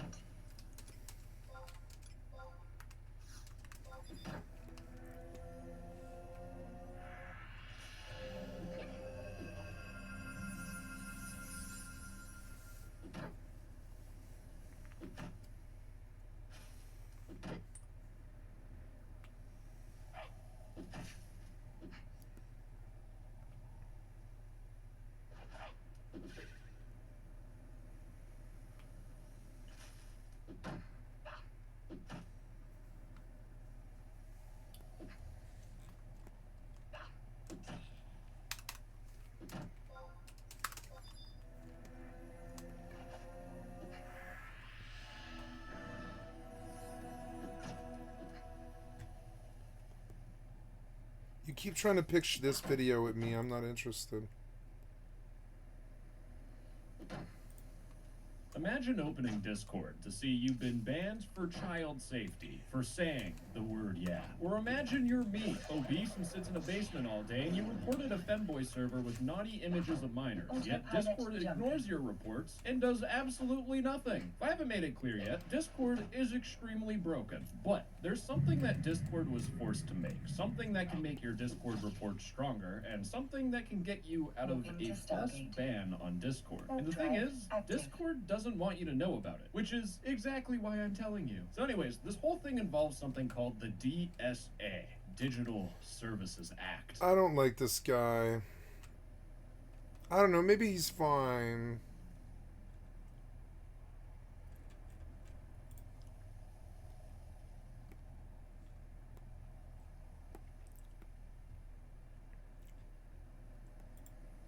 Tired of crying Thank you, Funky Frog Bait. I've liked and subbed to your channel. I'll try it out. alone over the socio-economic state of the world? Now you can cry with a limited edition Funky Frog plush from Hugs. Waited to simulate the comforting reassurance of a real human hug from your favorite YouTuber, this little funky friend can be popped into the microwave for extra cozy relaxation or chilled in the freezer for cooling relief. Go to givehugs.co or click the link below to get your own Funky Frog plush. Call right now and we'll double your artificial intelligence. It's like that one friend who says, I got this, but ends up ordering 500 pounds of bananas by accident.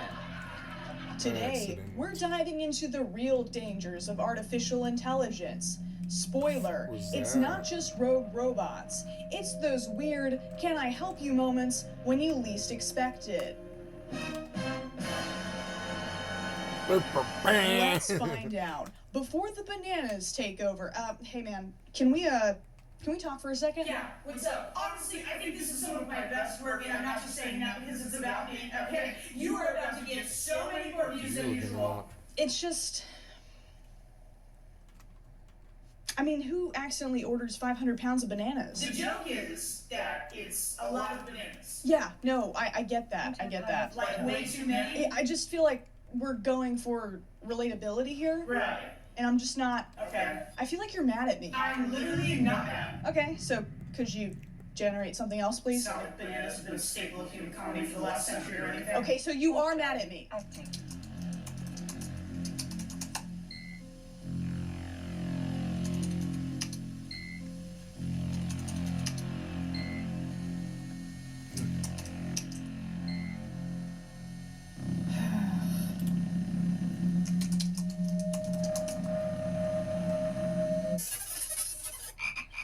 Hey guys, this is my buddy Al. Hey. He's just been crashing at my place for a while. So awesome of you, by the way. We met back in, I want to say, junior year of college. It all started when I mentioned those pictures of Elmo smoking a fat blunt. I cannot stress enough how much I needed that at that time. Who knew years later we'd be roommates? Yeah, temporarily. Yeah. Yeah, hey man, can you do me a favor and generate an anime character with huge breasts, please? You got it. Yeah, things have not been going great with Al. Don't get me wrong, he was super fun to hang out with at first, with the little melty dolly images of pop culture figures depicted in humorous and unexpected ways, but honestly, the guy is kind of a dick. I mean, you should have seen him at the Super Bowl party. He had to be the center of attention every commercial break. It was so embarrassing. In between famous athletes telling me how cool sports gambling is, movie studios pimping out their most beloved IPs to make live-action movies no one asked for, and a toilet paper company peer pressuring me into going potty for some reason, he just wouldn't leave me alone. Like, dude, can you not see that I'm trying to watch big boys run into each other real hard and find out where Kendrick Lamar got his shockingly well-fitted flared jeans? But no, apparently I can't navigate an airport without Agent Force, even though every airline I've ever flown has their own dedicated app that keeps you updated about your gate and the route to it. Apparently, I can't prepare for an interview without Google Gemini robotically reciting softball questions at me. Where's the part where Gemini tells me that the company is like a family and that an entry-level position requires 10 years of experience? For Ray-Ban's collaboration with Meta, Marvel's most milquetoast are wandering around Kris Jenner's collection of tax write-offs, while Zuckerberg's newest foray into fashion answers their questions. Hey Meta, what is this artwork? But I'm not nearly virginal enough for Miss Jenner's monthly blood sacrifices, so where am I supposed to use these? An art museum? It's 2025. Pay $400 for some definitely not creepy glasses with visible cameras on them so you can walk around saying, "This is called what?" out loud in a public space. This is called what? That's just avocado toast. This is called what? Turkey sausage. This is called what? And this is called what? I'm 3 plates of nachos deep when black and white animations start flashing on screen. An ad for ChatGPT shows off the greatest achievements of mankind, succeeding despite the ravages of war, famine, and disease, a soft, silly species that clings to fragile wooden boats and fiery rockets in the hopes of reaching a brighter future, before announcing the advent of a new age where apparently I can't do anything for myself. Hey man, you need help wiping your ass? I can help you wipe your ass, man. Please let me help you wipe your ass. Hey, are you listening? Hey. Alright, here you go. Docking request. That's, incredibly arousing. Thank you. So, what are we talking about? We were talking about today's sponsor, Rocket Money. The plight of modern man. I want to watch something, but it's only available on a random streaming service with a name that sounds like an extraterrestrial from a low-budget sci-fi film. I'll remember to cancel that subscription, I say confidently to myself as I input my credit card information. But months later, Tubu, Hebe, and Pootie are still having an alien rave in my bank account. Rocket Money is is here to help. Rocket Money is an easy-to-use app that helps you save more and manage your money better. By identifying recurring payments and organizing your subscriptions into a single list, they make it easy to select the ones you don't want anymore. Folks, this may look like the face of fiscal responsibility, but it's actually the face of someone who impulse bought a 1956 RCA TV that weighs 7,000 pounds. If you're like me and pay more for retail therapy than actual therapy, Rocket Money can help you set up a customized budget that fits your lifestyle. With the app, you can keep track of where your money's going and your top spending categories. It will also notify you of upcoming charges or when your balance is low so you can avoid overdraft and late fees. Now I can finally keep my antiquing addiction in check instead of using checks to fund cruises for local seniors. Take control of your finances today. Go to rocketmoney.com/funkyfrog or click the link in my description to get started for free. He's making more of these. Don't worry, they're tasteful. I'm sure you've noticed it's not just the Super Bowl, it's everywhere. An automatically generated summary, that is to say a glorified guesser, dominates the first page of Google search results. It gives helpful advice like putting non-toxic glue onto pizza to make sure the cheese doesn't fall off, obviously, and that geologists recommend eating at least one small rock per day. To Google Gemini, a post on Reddit by a user named Smith is a perfectly reliable source. A satirical headline from The Onion can be cited like any other news outlet. It struggles with basic math, rewrites history, and advertises movies that haven't even been announced yet. OMG. Such a Gemini thing to do. While Google doesn't allow you to opt out of what is effectively research roulette, you can bypass it by using naughty words. That's right, Google Gemini gets offended when you swear at it and will refuse to give you an overview, so do with that what you will. More and more people are replacing traditional search engines with chatbots like Gemini, ChatGPT, and Perplexity, which is a problem because if these chatbots could wear paint... I think I shall get something to eat for dinner. I'll be right back. I would like a quesadilla, I think, with beans. Yeah, that's what I do. Cheese and a tortilla. Some paper towel in the microwave and pop a can of beans. Yeah.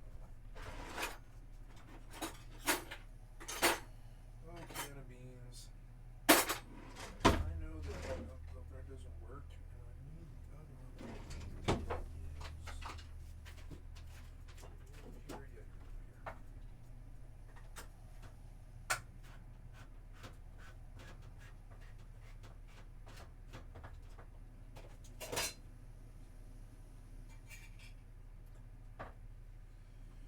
So now, what?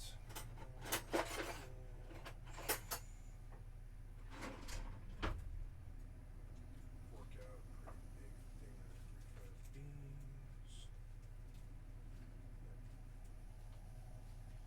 Mash it out over the tortilla.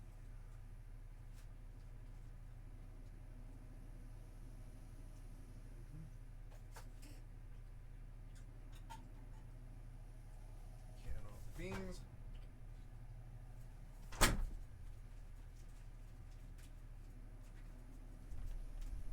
Kill this heater for a minute.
Mexican dinner for not much calories and carbs.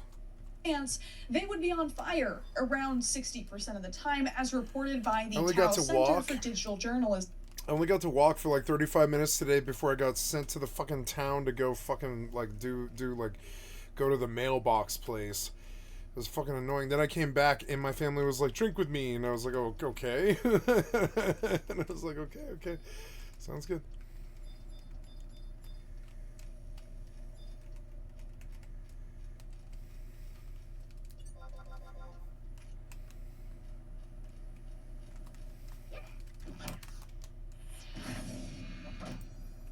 They tested the ability of 8 different generative search tools to accurately identify excerpts from news articles, and found that not only did they often provide incorrect answers, but frequently did so with complete confidence. I mean, come on. If I wanted someone to confidently answer a question about a topic they knew nothing about, I would just ask a man. Am I right, ladies?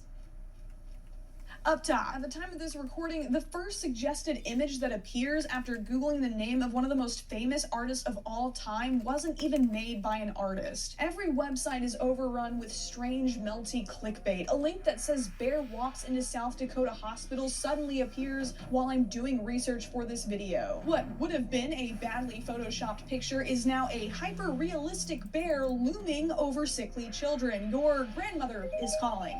She thought it was... Wow. real, and now has so many Trojans on her desktop that ancient Greek poets are breaking out their papyrus. There is nowhere I can go where Al isn't there, and some of the ways he tries to insert himself into my life are either completely unnecessary. See, it's sort of Luddite a little bit to me. I don't know. Maybe that's a weird assessment of it. Must watch hardcore character. Well, I gotta do stuff here. My dinner's ready, but first we're gonna move. Go find Rux or whatever. No, I'm like pretty much full. I might as well walk back to the damn bank. This guy's name is Golb. He is jousting pigs.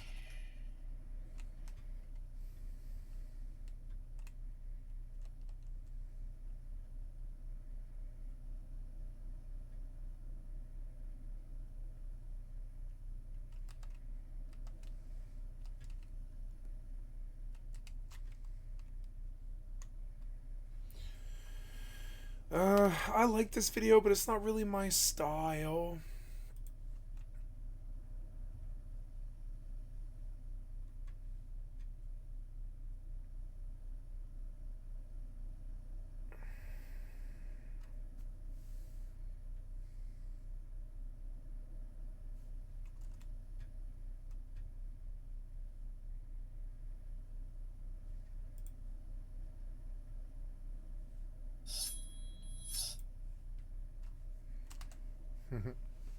Okay, BRB, I'm gonna grab my dinner. The success of Square as a video game developer and publisher. Okay, so now what? I need a plate. I don't know. Yeah, this should work.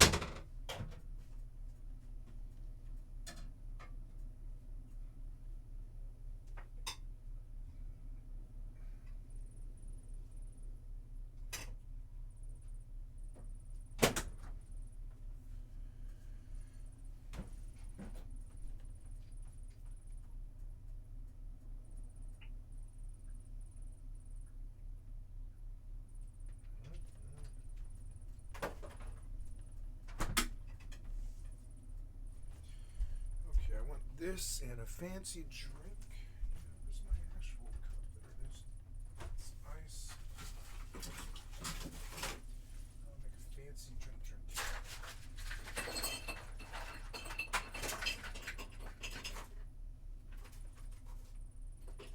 Fancy drink, you're the fancy drink.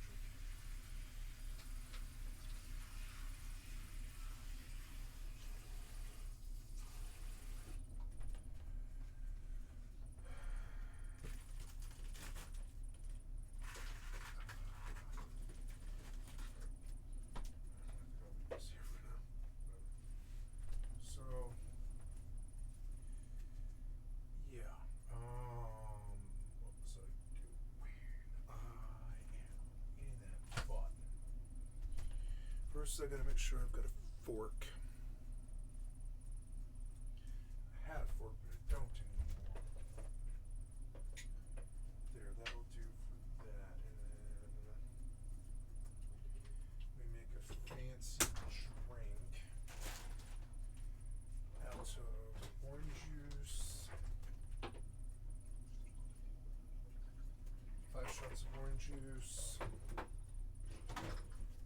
Creamer.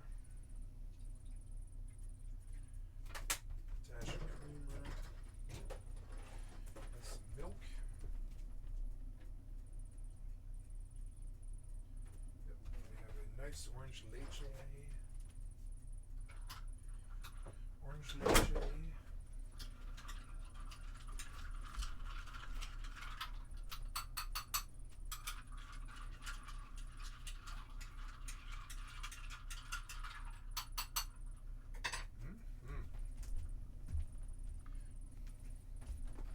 Oh, I need the damn spoon. Fuck.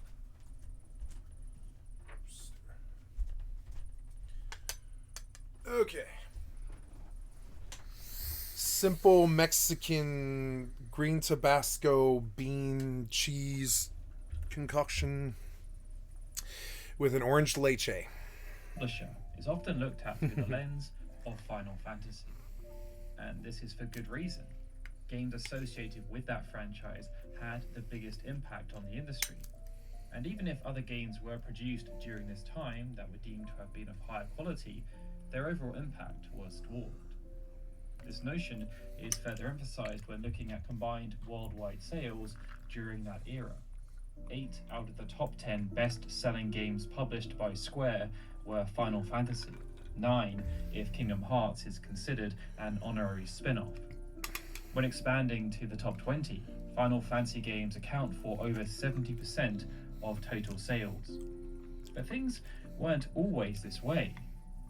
While the original Final Fantasy helped to steer the company in a bold new direction back in 1987, it was a Saga game that became Square's first million seller, and that didn't release until 1989.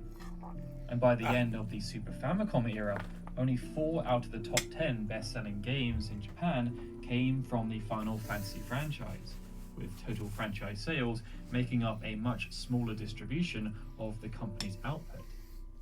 This shows the power of the so-called Golden Era.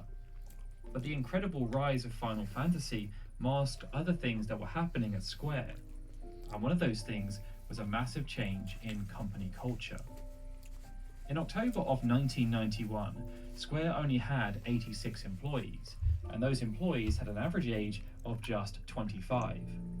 They were a nimble and adaptive company, with 4 core development divisions in Tokyo and a satellite studio in Osaka. And due to their hiring policies, the teams had a good balance between experience and youth, with a near constant conveyor belt of fresh talent wanting to join the company due to the success of games like Final Fantasy III. By the end of 1993, the number of employees had grown to 193, but the same policies were still in place, and by combining experience with youth, despite there being over double the number of employees now, the average employee age had only increased by 2.4 months, despite 2 years having passed. They were hiring young people at an even higher frequency than they were before. After Final Fantasy VII shipped, just over 3 years I think that's the problem later, with the modern number age. of employees had grown to 440. But policies within the company had now begun to change. They don't hire This meant young. the average age had grown to 27. Just a year later, at the beginning of 1998, a further 164 employees have been added, with the average age increasing by another 14 months. It was now accelerating faster than the period of time that had passed. On top of this, Square had also started hiring huge volumes of temporary quite good. workers. And just a few months later, it was revealed that there were a further 248 contractors on the books that were there to supplement the 604 permanent employees. Aw, baby Square! A few years prior, these employees were split across a maximum of 7 teams, with 6 based in Tokyo. But in 1998, they were now We love you, split Baby across Square. 21 separate departments. This was before you sold your There were soul also to play countless other online. people employed by companies affiliated with Square. There were 5 consolidated subsidiaries, including Square USA, Square Pictures, and DigiCube, their merchandising and publishing label. But due to the wider ambitions of the company, Square had also purchased huge equity stakes in external studios such as Dream Factory, which was set up to work on the Tobal franchise, and Lightweight, which was established to create Bushido Blade. Square also had very strong affiliations with other third-party companies like Kusanagi, an art house founded in 1990 that specialized in creating concept background art for anime and video games. They had assisted with Final Fantasy VII and were already helping out with Final Fantasy VIII. In just a few short years, this all meant that Square had transformed as a company, and the notion was further compounded just a year later at the beginning of 1999. Another 331 people had joined the company, with a further 108 contractors being used to supplement this workforce. This brought the total number of employees to 1,291, which was more than a 1,400% increase compared to just 8 years prior. The average age had also jumped by over 2 years to 30.3. Another 3 departments have been added, and another 3 subsidiaries have been created, including Square Electronic Arts and Square Europe. Equity had also been bought in another 3 external studios, while divesting interest in some others. For some people, especially those associated with Final Fantasy, this was fantastic, and they rode the wave, happy that their names featured in the credits of such amazing games. But other people felt as though the company had changed too much too quickly, that there were now a few rockstar developers who could seemingly do whatever they wanted, and that the thoughts of anyone else fell on deaf ears, drowned out by layers upon layers of bureaucracy. Younger developers were also no longer afforded the same growth as those during the 8-bit and 16-bit era, and this was further compounded by Square choosing to fill senior positions by hiring in seasoned professionals instead of promoting from within and giving those same opportunities to talent they had nurtured themselves. There was also a sentiment, especially during the PlayStation era, that too much focus was placed on not rocking the boat, that the company had become adverse to broader risks due to decisions being taken at a board level. The knock-on This of is all Daddy this Square. was that even when Square did allow for experimentation, Now they're Grandpa a lot Square. of the broader concepts that were given the green light But were Daddy perceived Square, as oh, I being also like doomed Daddy to Square fail. too, but they were a different The entity. expectations weren't any lower than those associated Baby with Square we established love. IP, Baby Square but gave us as they Secret were of never given Mana, the same you know? amount of resources Baby as big Square was projects, wonderful. They seldom fulfilled their potential. Daddy Square gave us Final This then Fantasy inhibited XIV. creativity and productivity. Grandpa As Square when the mishandled projects all didn't of meet it. expectations, teams were dissolved. And Grandpa Square did couldn't manage But to the same fate also 15 befell games teams who did not meet very well expectations due to factors very that were well beyond their control. very well All of these elements then combined to create something Grandpa of a Square perfect storm. But negative sentiment was already starting to spread even prior to the release of Final Fantasy VII. Grandpa Square makes me sad. Grandpa Square shut me out of play online. And ruined my Final Fantasy 11 and 14 account and you know, and won't talk to me and all this other This stuff. all then forms part of the fascinating evolution of Square as a company. Yeah, they evolved from like But something I before we really delve loved as a into the dark child to truth like an behind MMO Squaresoft's golden entity that era, I don't really like we very too much. are going through something of an evolution. Over the past 9 years, Final Fantasy Union has been a self-sustaining side hustle. As we've grown, so too has the nature of the side hustle. But my role has always been delivered alongside the full-time job I held to support our family. This changed at the start of the year when I was made redundant. And while I've been looking for work, the plan has been to experiment with working on Final Fantasy Union full-time to see how that would look. The support Good from luck, Patreon buddy. and I don't think you memberships can do has it, but been okay. incredible. You It has cannot also support a shone through with other family interactions on the channel, without with being people Final who have been Fantasy tuning into the live themselves, streams. you know? Like, So, you can't I just support a wanted to family say off of thank you. just talking about And that Final if you've Fantasy, I enjoyed our don't think. content over the Maybe. years, Maybe. hopefully you might consider joining Final Fantasy Union on its journey by supporting us on Patreon. I do helping us support reach this new channel heights. though, because they do a If you're lot of able, stuff about 11 sometimes, and I do like this channel. He's done very well. 342 might be enough to support a family, I hope. But Is it a sustainable plan to sustain a family for the 20 years it takes to raise kids or whatever off of Final Fantasy Union channel? I don't know about that, buddy. I don't know. You know, I don't know. I'm not doubting your skill or your ability to do it. I'm not saying you can't do it. I believe in you in doing it. But is it realistic? I don't know. I don't know about that. Don't know about that.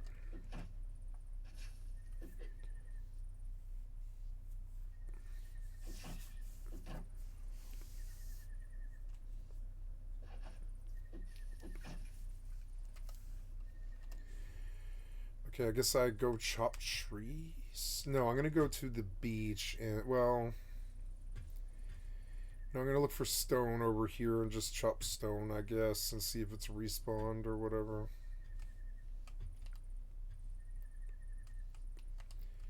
I don't know, I haven't chopped trees in a while. Maybe I'll chop tree.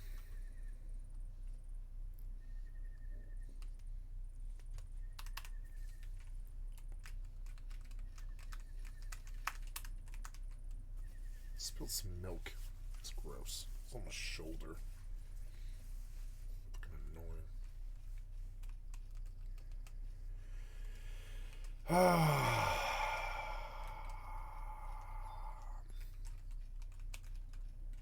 Worms. Lots of worms. Are they gonna link? I don't think they link, do they? They don't link, no. I don't think so.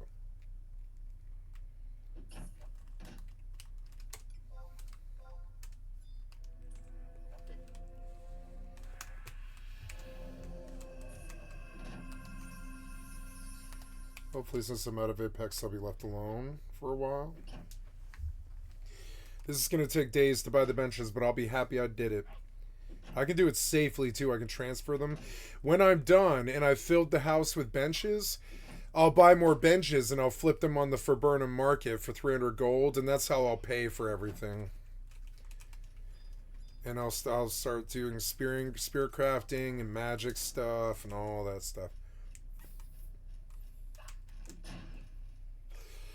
It's hard to solo a sandbox game. It's actually genuinely hard. It's like way better to have a team. Like, I don't know. I don't like fitting to other people's like time signatures though. You know, time commitments. Oh no. Well, I caught it in time. I don't know. I better X potion first to get it on cooldown. Good. Kill the rock eater. Run a Persicos just to be safe. We're not losing to this goblin. Oh, scary. But we're going to kill the rock eater, and I've got TP. I've got TP. I shouldn't fuck around with this. I'm going to Benediction, and I'm going to instant warp out. I aggro the butcher. He seems to be killing me. He's hitting me for 27. I'll be dead in 5 hits. Gotta warp out. Fine by me. All I lost was an X potion and a scroll of instant warp, which is totally fine. Let's look at my region info. Oh yeah, I'm totally fine. That's fine by me. We'll buy an X potion and a couple of thingies and go right the fuck back. You know, that's totally fine. I can teleport right back where I was. Get a teleport down. I shouldn't have aggroed the butcher. I learned I shouldn't have gone near that butcher. He was nasty news. But I lived, you know, and I caught it. Had I not caught it, this is my scary thing about hardcore.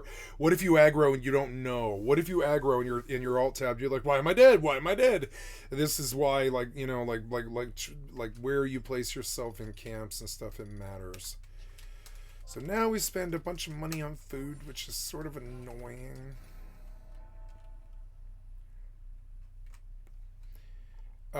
And the benediction, but I mean, I lived. I mean, when I got to 30, I was like, nope, I'm not waiting for the next hit. He could kill me. I was gonna benediction and instant warp. The instant warp took a little bit.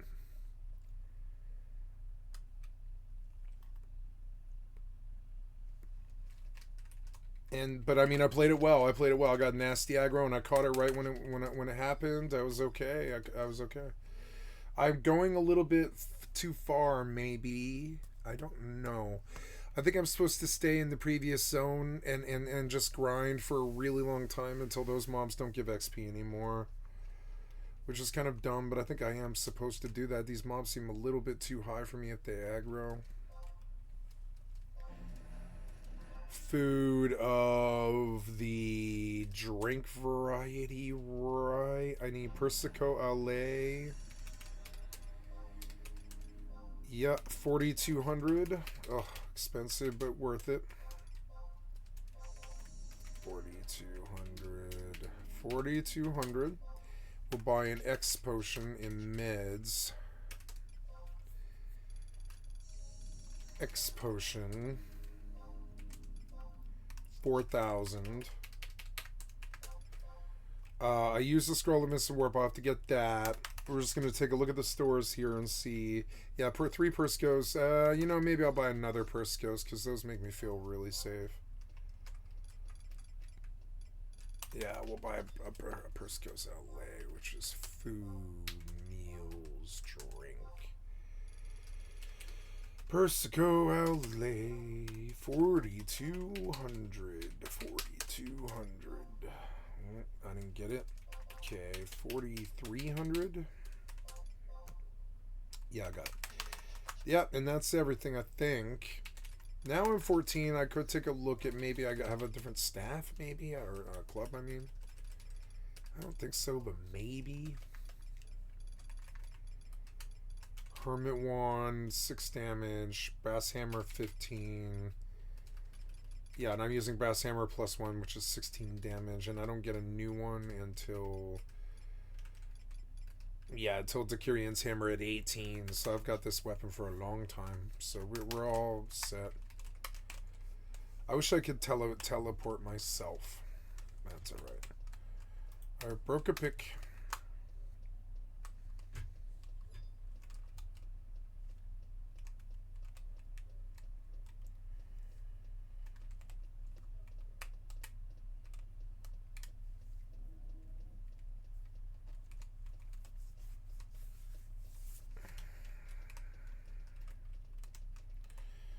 Okay, now I purchase a teleport dem.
I gotta be careful where I run.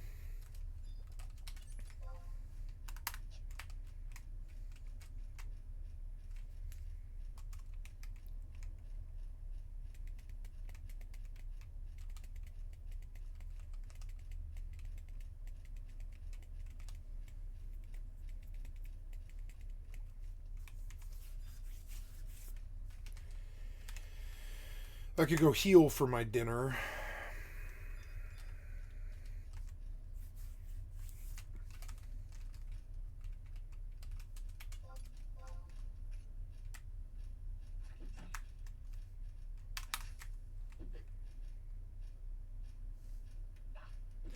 I didn't buy a Scroll of Warp, which is really bad. What do I do?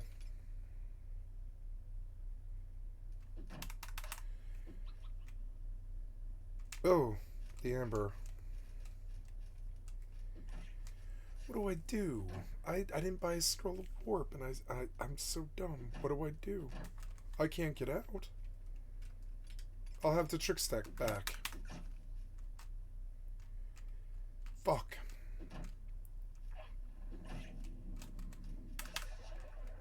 I'd rather just teleport again.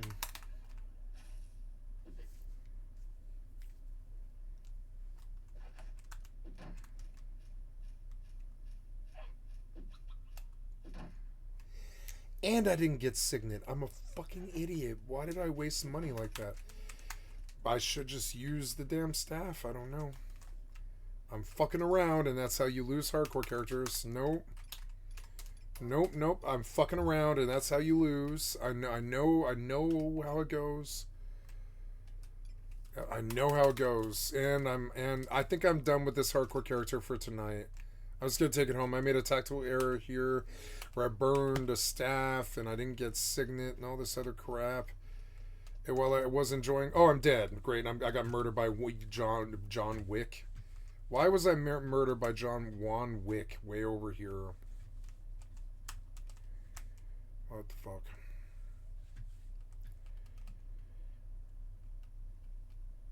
Great. Take me to the priest. Congrats. You got a naked dude with a spear that's like a vendor's spear. Congratulations.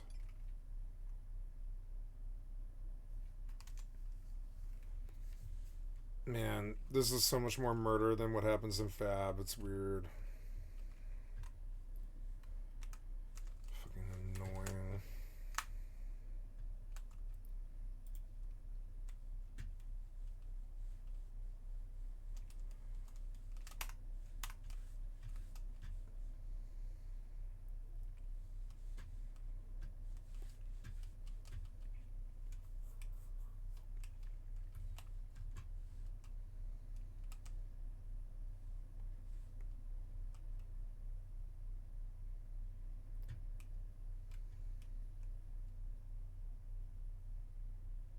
The hell?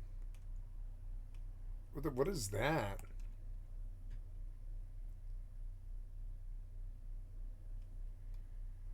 What are you doing? What is that? Why is there... Okay.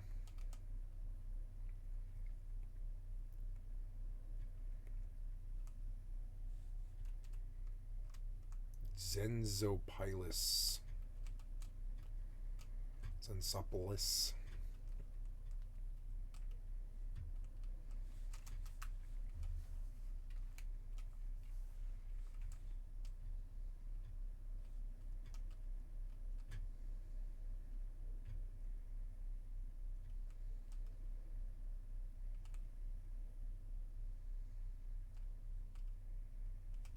Fucking jackass. Did you take all my shit? No. You took nothing. Like, why? What's the point of it? Alright, whatever.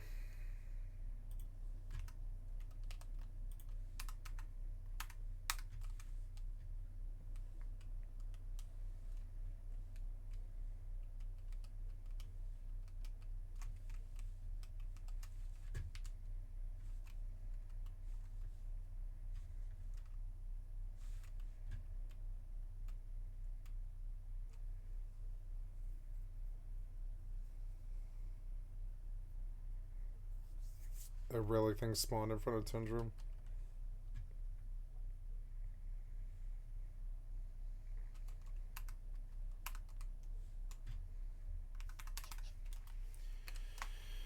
Yeah, run the trick staff. It's fucking annoying, but I wasted this run. But it's okay. I should spend the rest of the day earning money anyways. Honestly, that's like the honest God's truth. I really should be making money. I don't have any money left.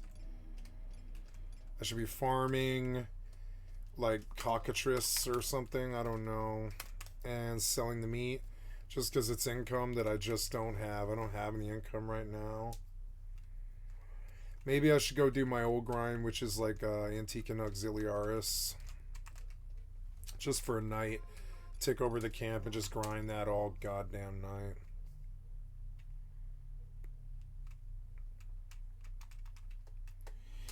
Well, you know, I'll forget. Well, no, I'm okay. I'm okay. Yeah, I will just farm. I'll just farm Goldsmith. It's fine. Okay, get up.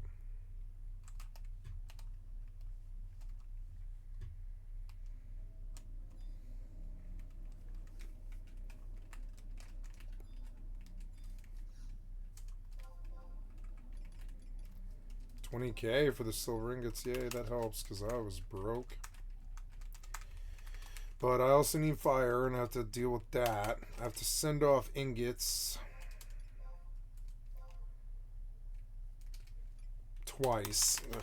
So I have to go receive twice. Fucking annoying. You know, I'm noticing that some of the frames just aren't so good. And now I'm like sort of like thinking that I kind of want to drop like everything that I don't use.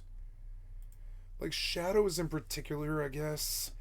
We'll see why that needs to be fancy. Yeah, turn the shadows down.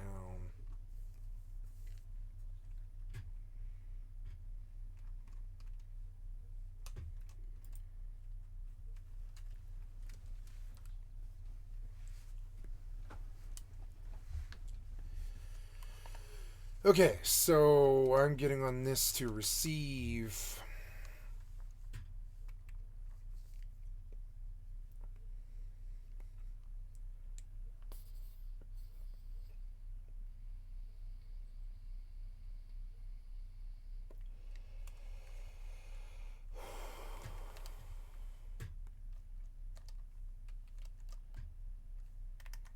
Yeah, this is about where I should stop, and I'll just run back.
What was that? Why was this spider killed right here? What the hell? What was this? Why is there spiders being killed by guards and shit? Clothos workers loot. I mean, it's free money. Can I take it? Mine. Skin. I'll take money, free money, just for like, you know, for walking by. I mean, why not?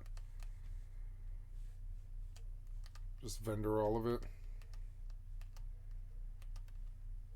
Get a little bit more towards getting out of Tindrum, back to my house where I control things, since I dispense the insults. So just instead of me getting ganked when I'm AFK all day, rather get AFK ganked outside my base than AFK ganked outside Tindrum, because it's like a fucking long walk. I'm learning not to buy horses because they'll just kill them over and over and over again. They'll kill these horses. Horses might be okay at, you know, 1 in the morning my time, but not right now. And I think even then I'll probably just lose the horse. Probably most of the time I'll just lose the horse.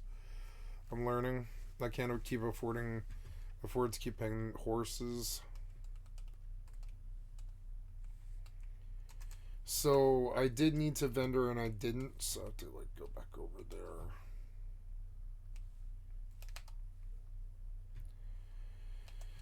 At least I got some of my set back. Oh yeah, I don't know. I guess I better go find a vendor. Fucking annoying. Yeah, I need you to receive. You didn't receive anything. Oh no, I got it, huh? Okay, yeah, I took it all out. Okay, so log over and we'll send another whole fucking load and I'll have her send. I can't believe you didn't make any money. I'm just gonna have her reprice down to like 2,500 and sell down that at that level. That's what they want me to do. That's what I'll do. I don't care if I've been choking the copper and I don't care what they want. I just want to make sales, and they've taken that away from me for like 3 days, and it's definitely slowed me down. It's fucking annoying.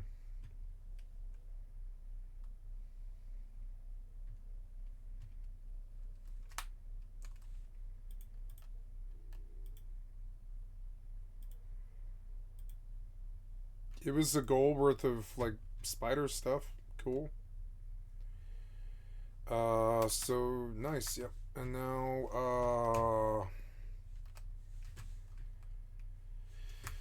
I kind of wish I had the money to buy a set, but I don't.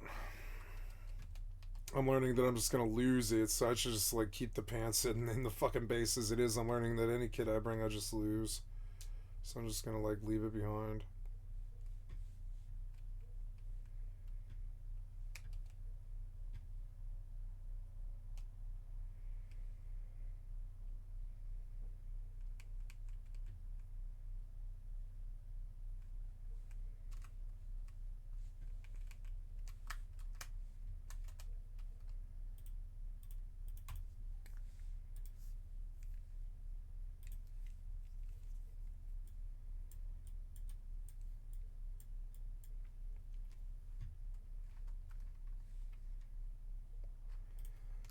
I have a lot of granum right here. I guess I can't really carry that much of it.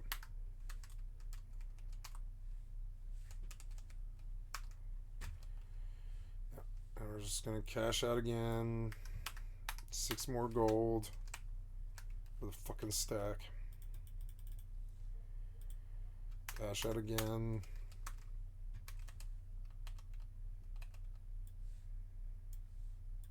$12 more gold for the stack. 17 more gold for the stack. Oh yeah. So I want you in. I've got to send a load on my main.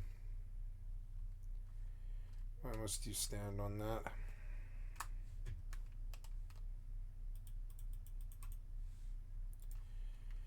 And yeah. And now I've got 200 gold, which is, 2 benches or whatever.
Now I send more.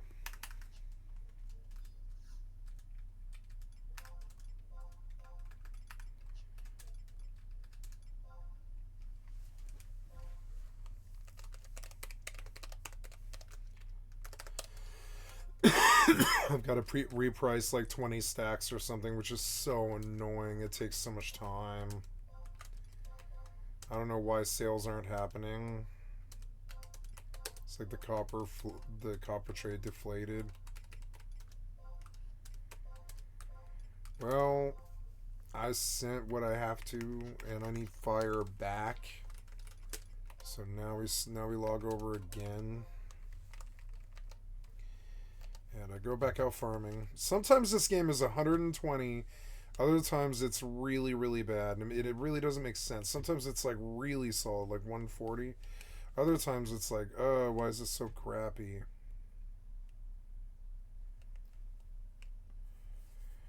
There's a body. It is a dude's body. It's a direwolf's loot. Can I just take it? I lost standing. I'm dead. Okay. Sorry I looted your fucking your wolf corpse or whatever. I don't have anything, but okay. Take me to the priest.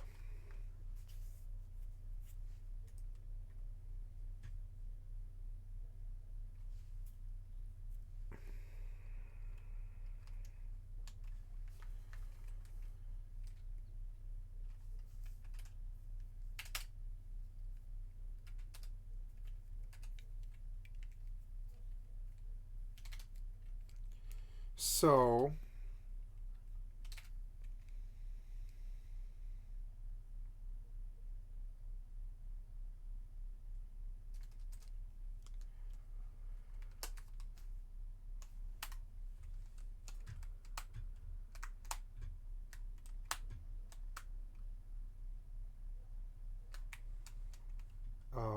for 180 seconds, damn it. Alright.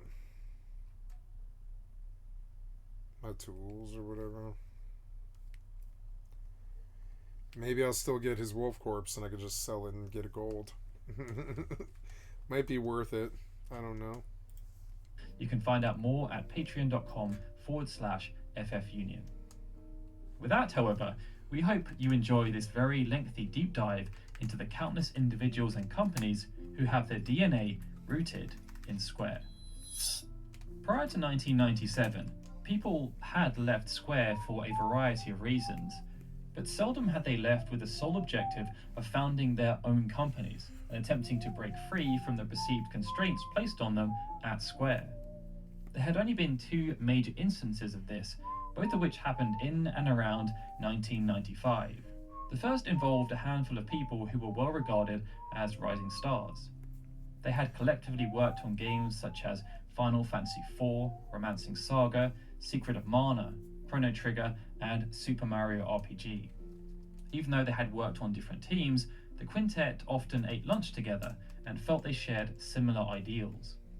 There was a sense that when working at Square, unless you were one of the top dogs, you were just another cog in the machine.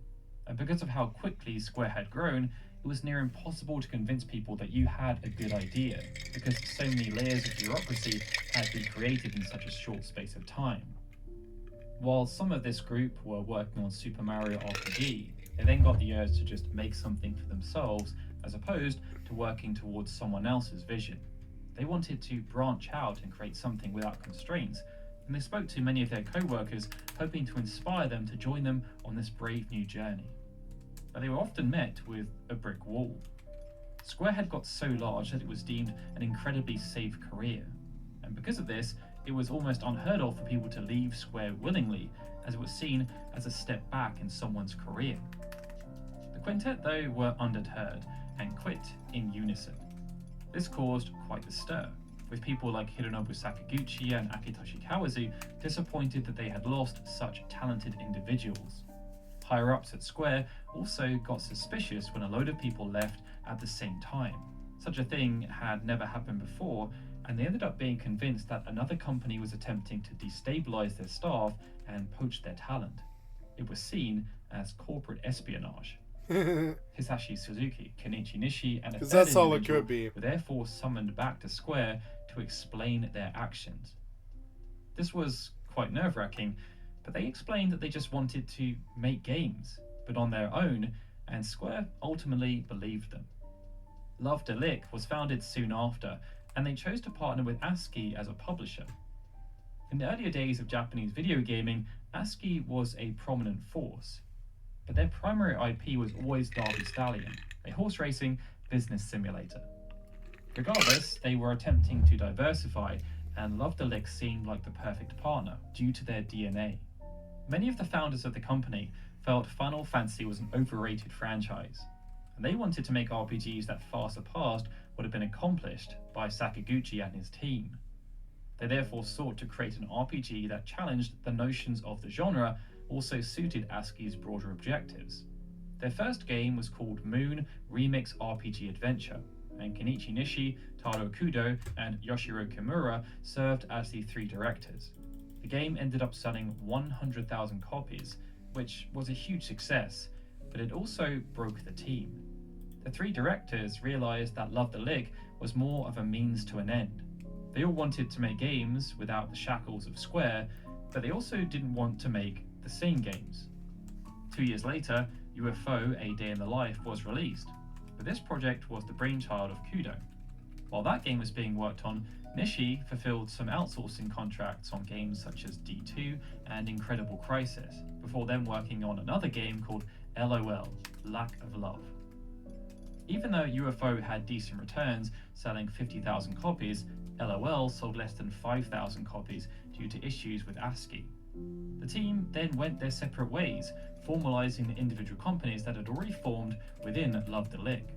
This led to the creation of 3 separate companies, Van Paul, Skip, and Punchline, but only 2 of these were formed straight away.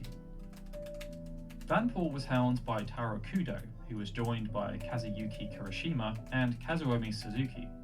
One of their first major decisions related to finding a new publishing partner. Even though they had worked with ASCII throughout the lifespan of Love the Lick as a company, the publisher had fallen on hard times. Despite publishing countless games, and even serving as the initial publisher for the Wizardry franchise, none of these properties really stuck outside of Derby Stallion.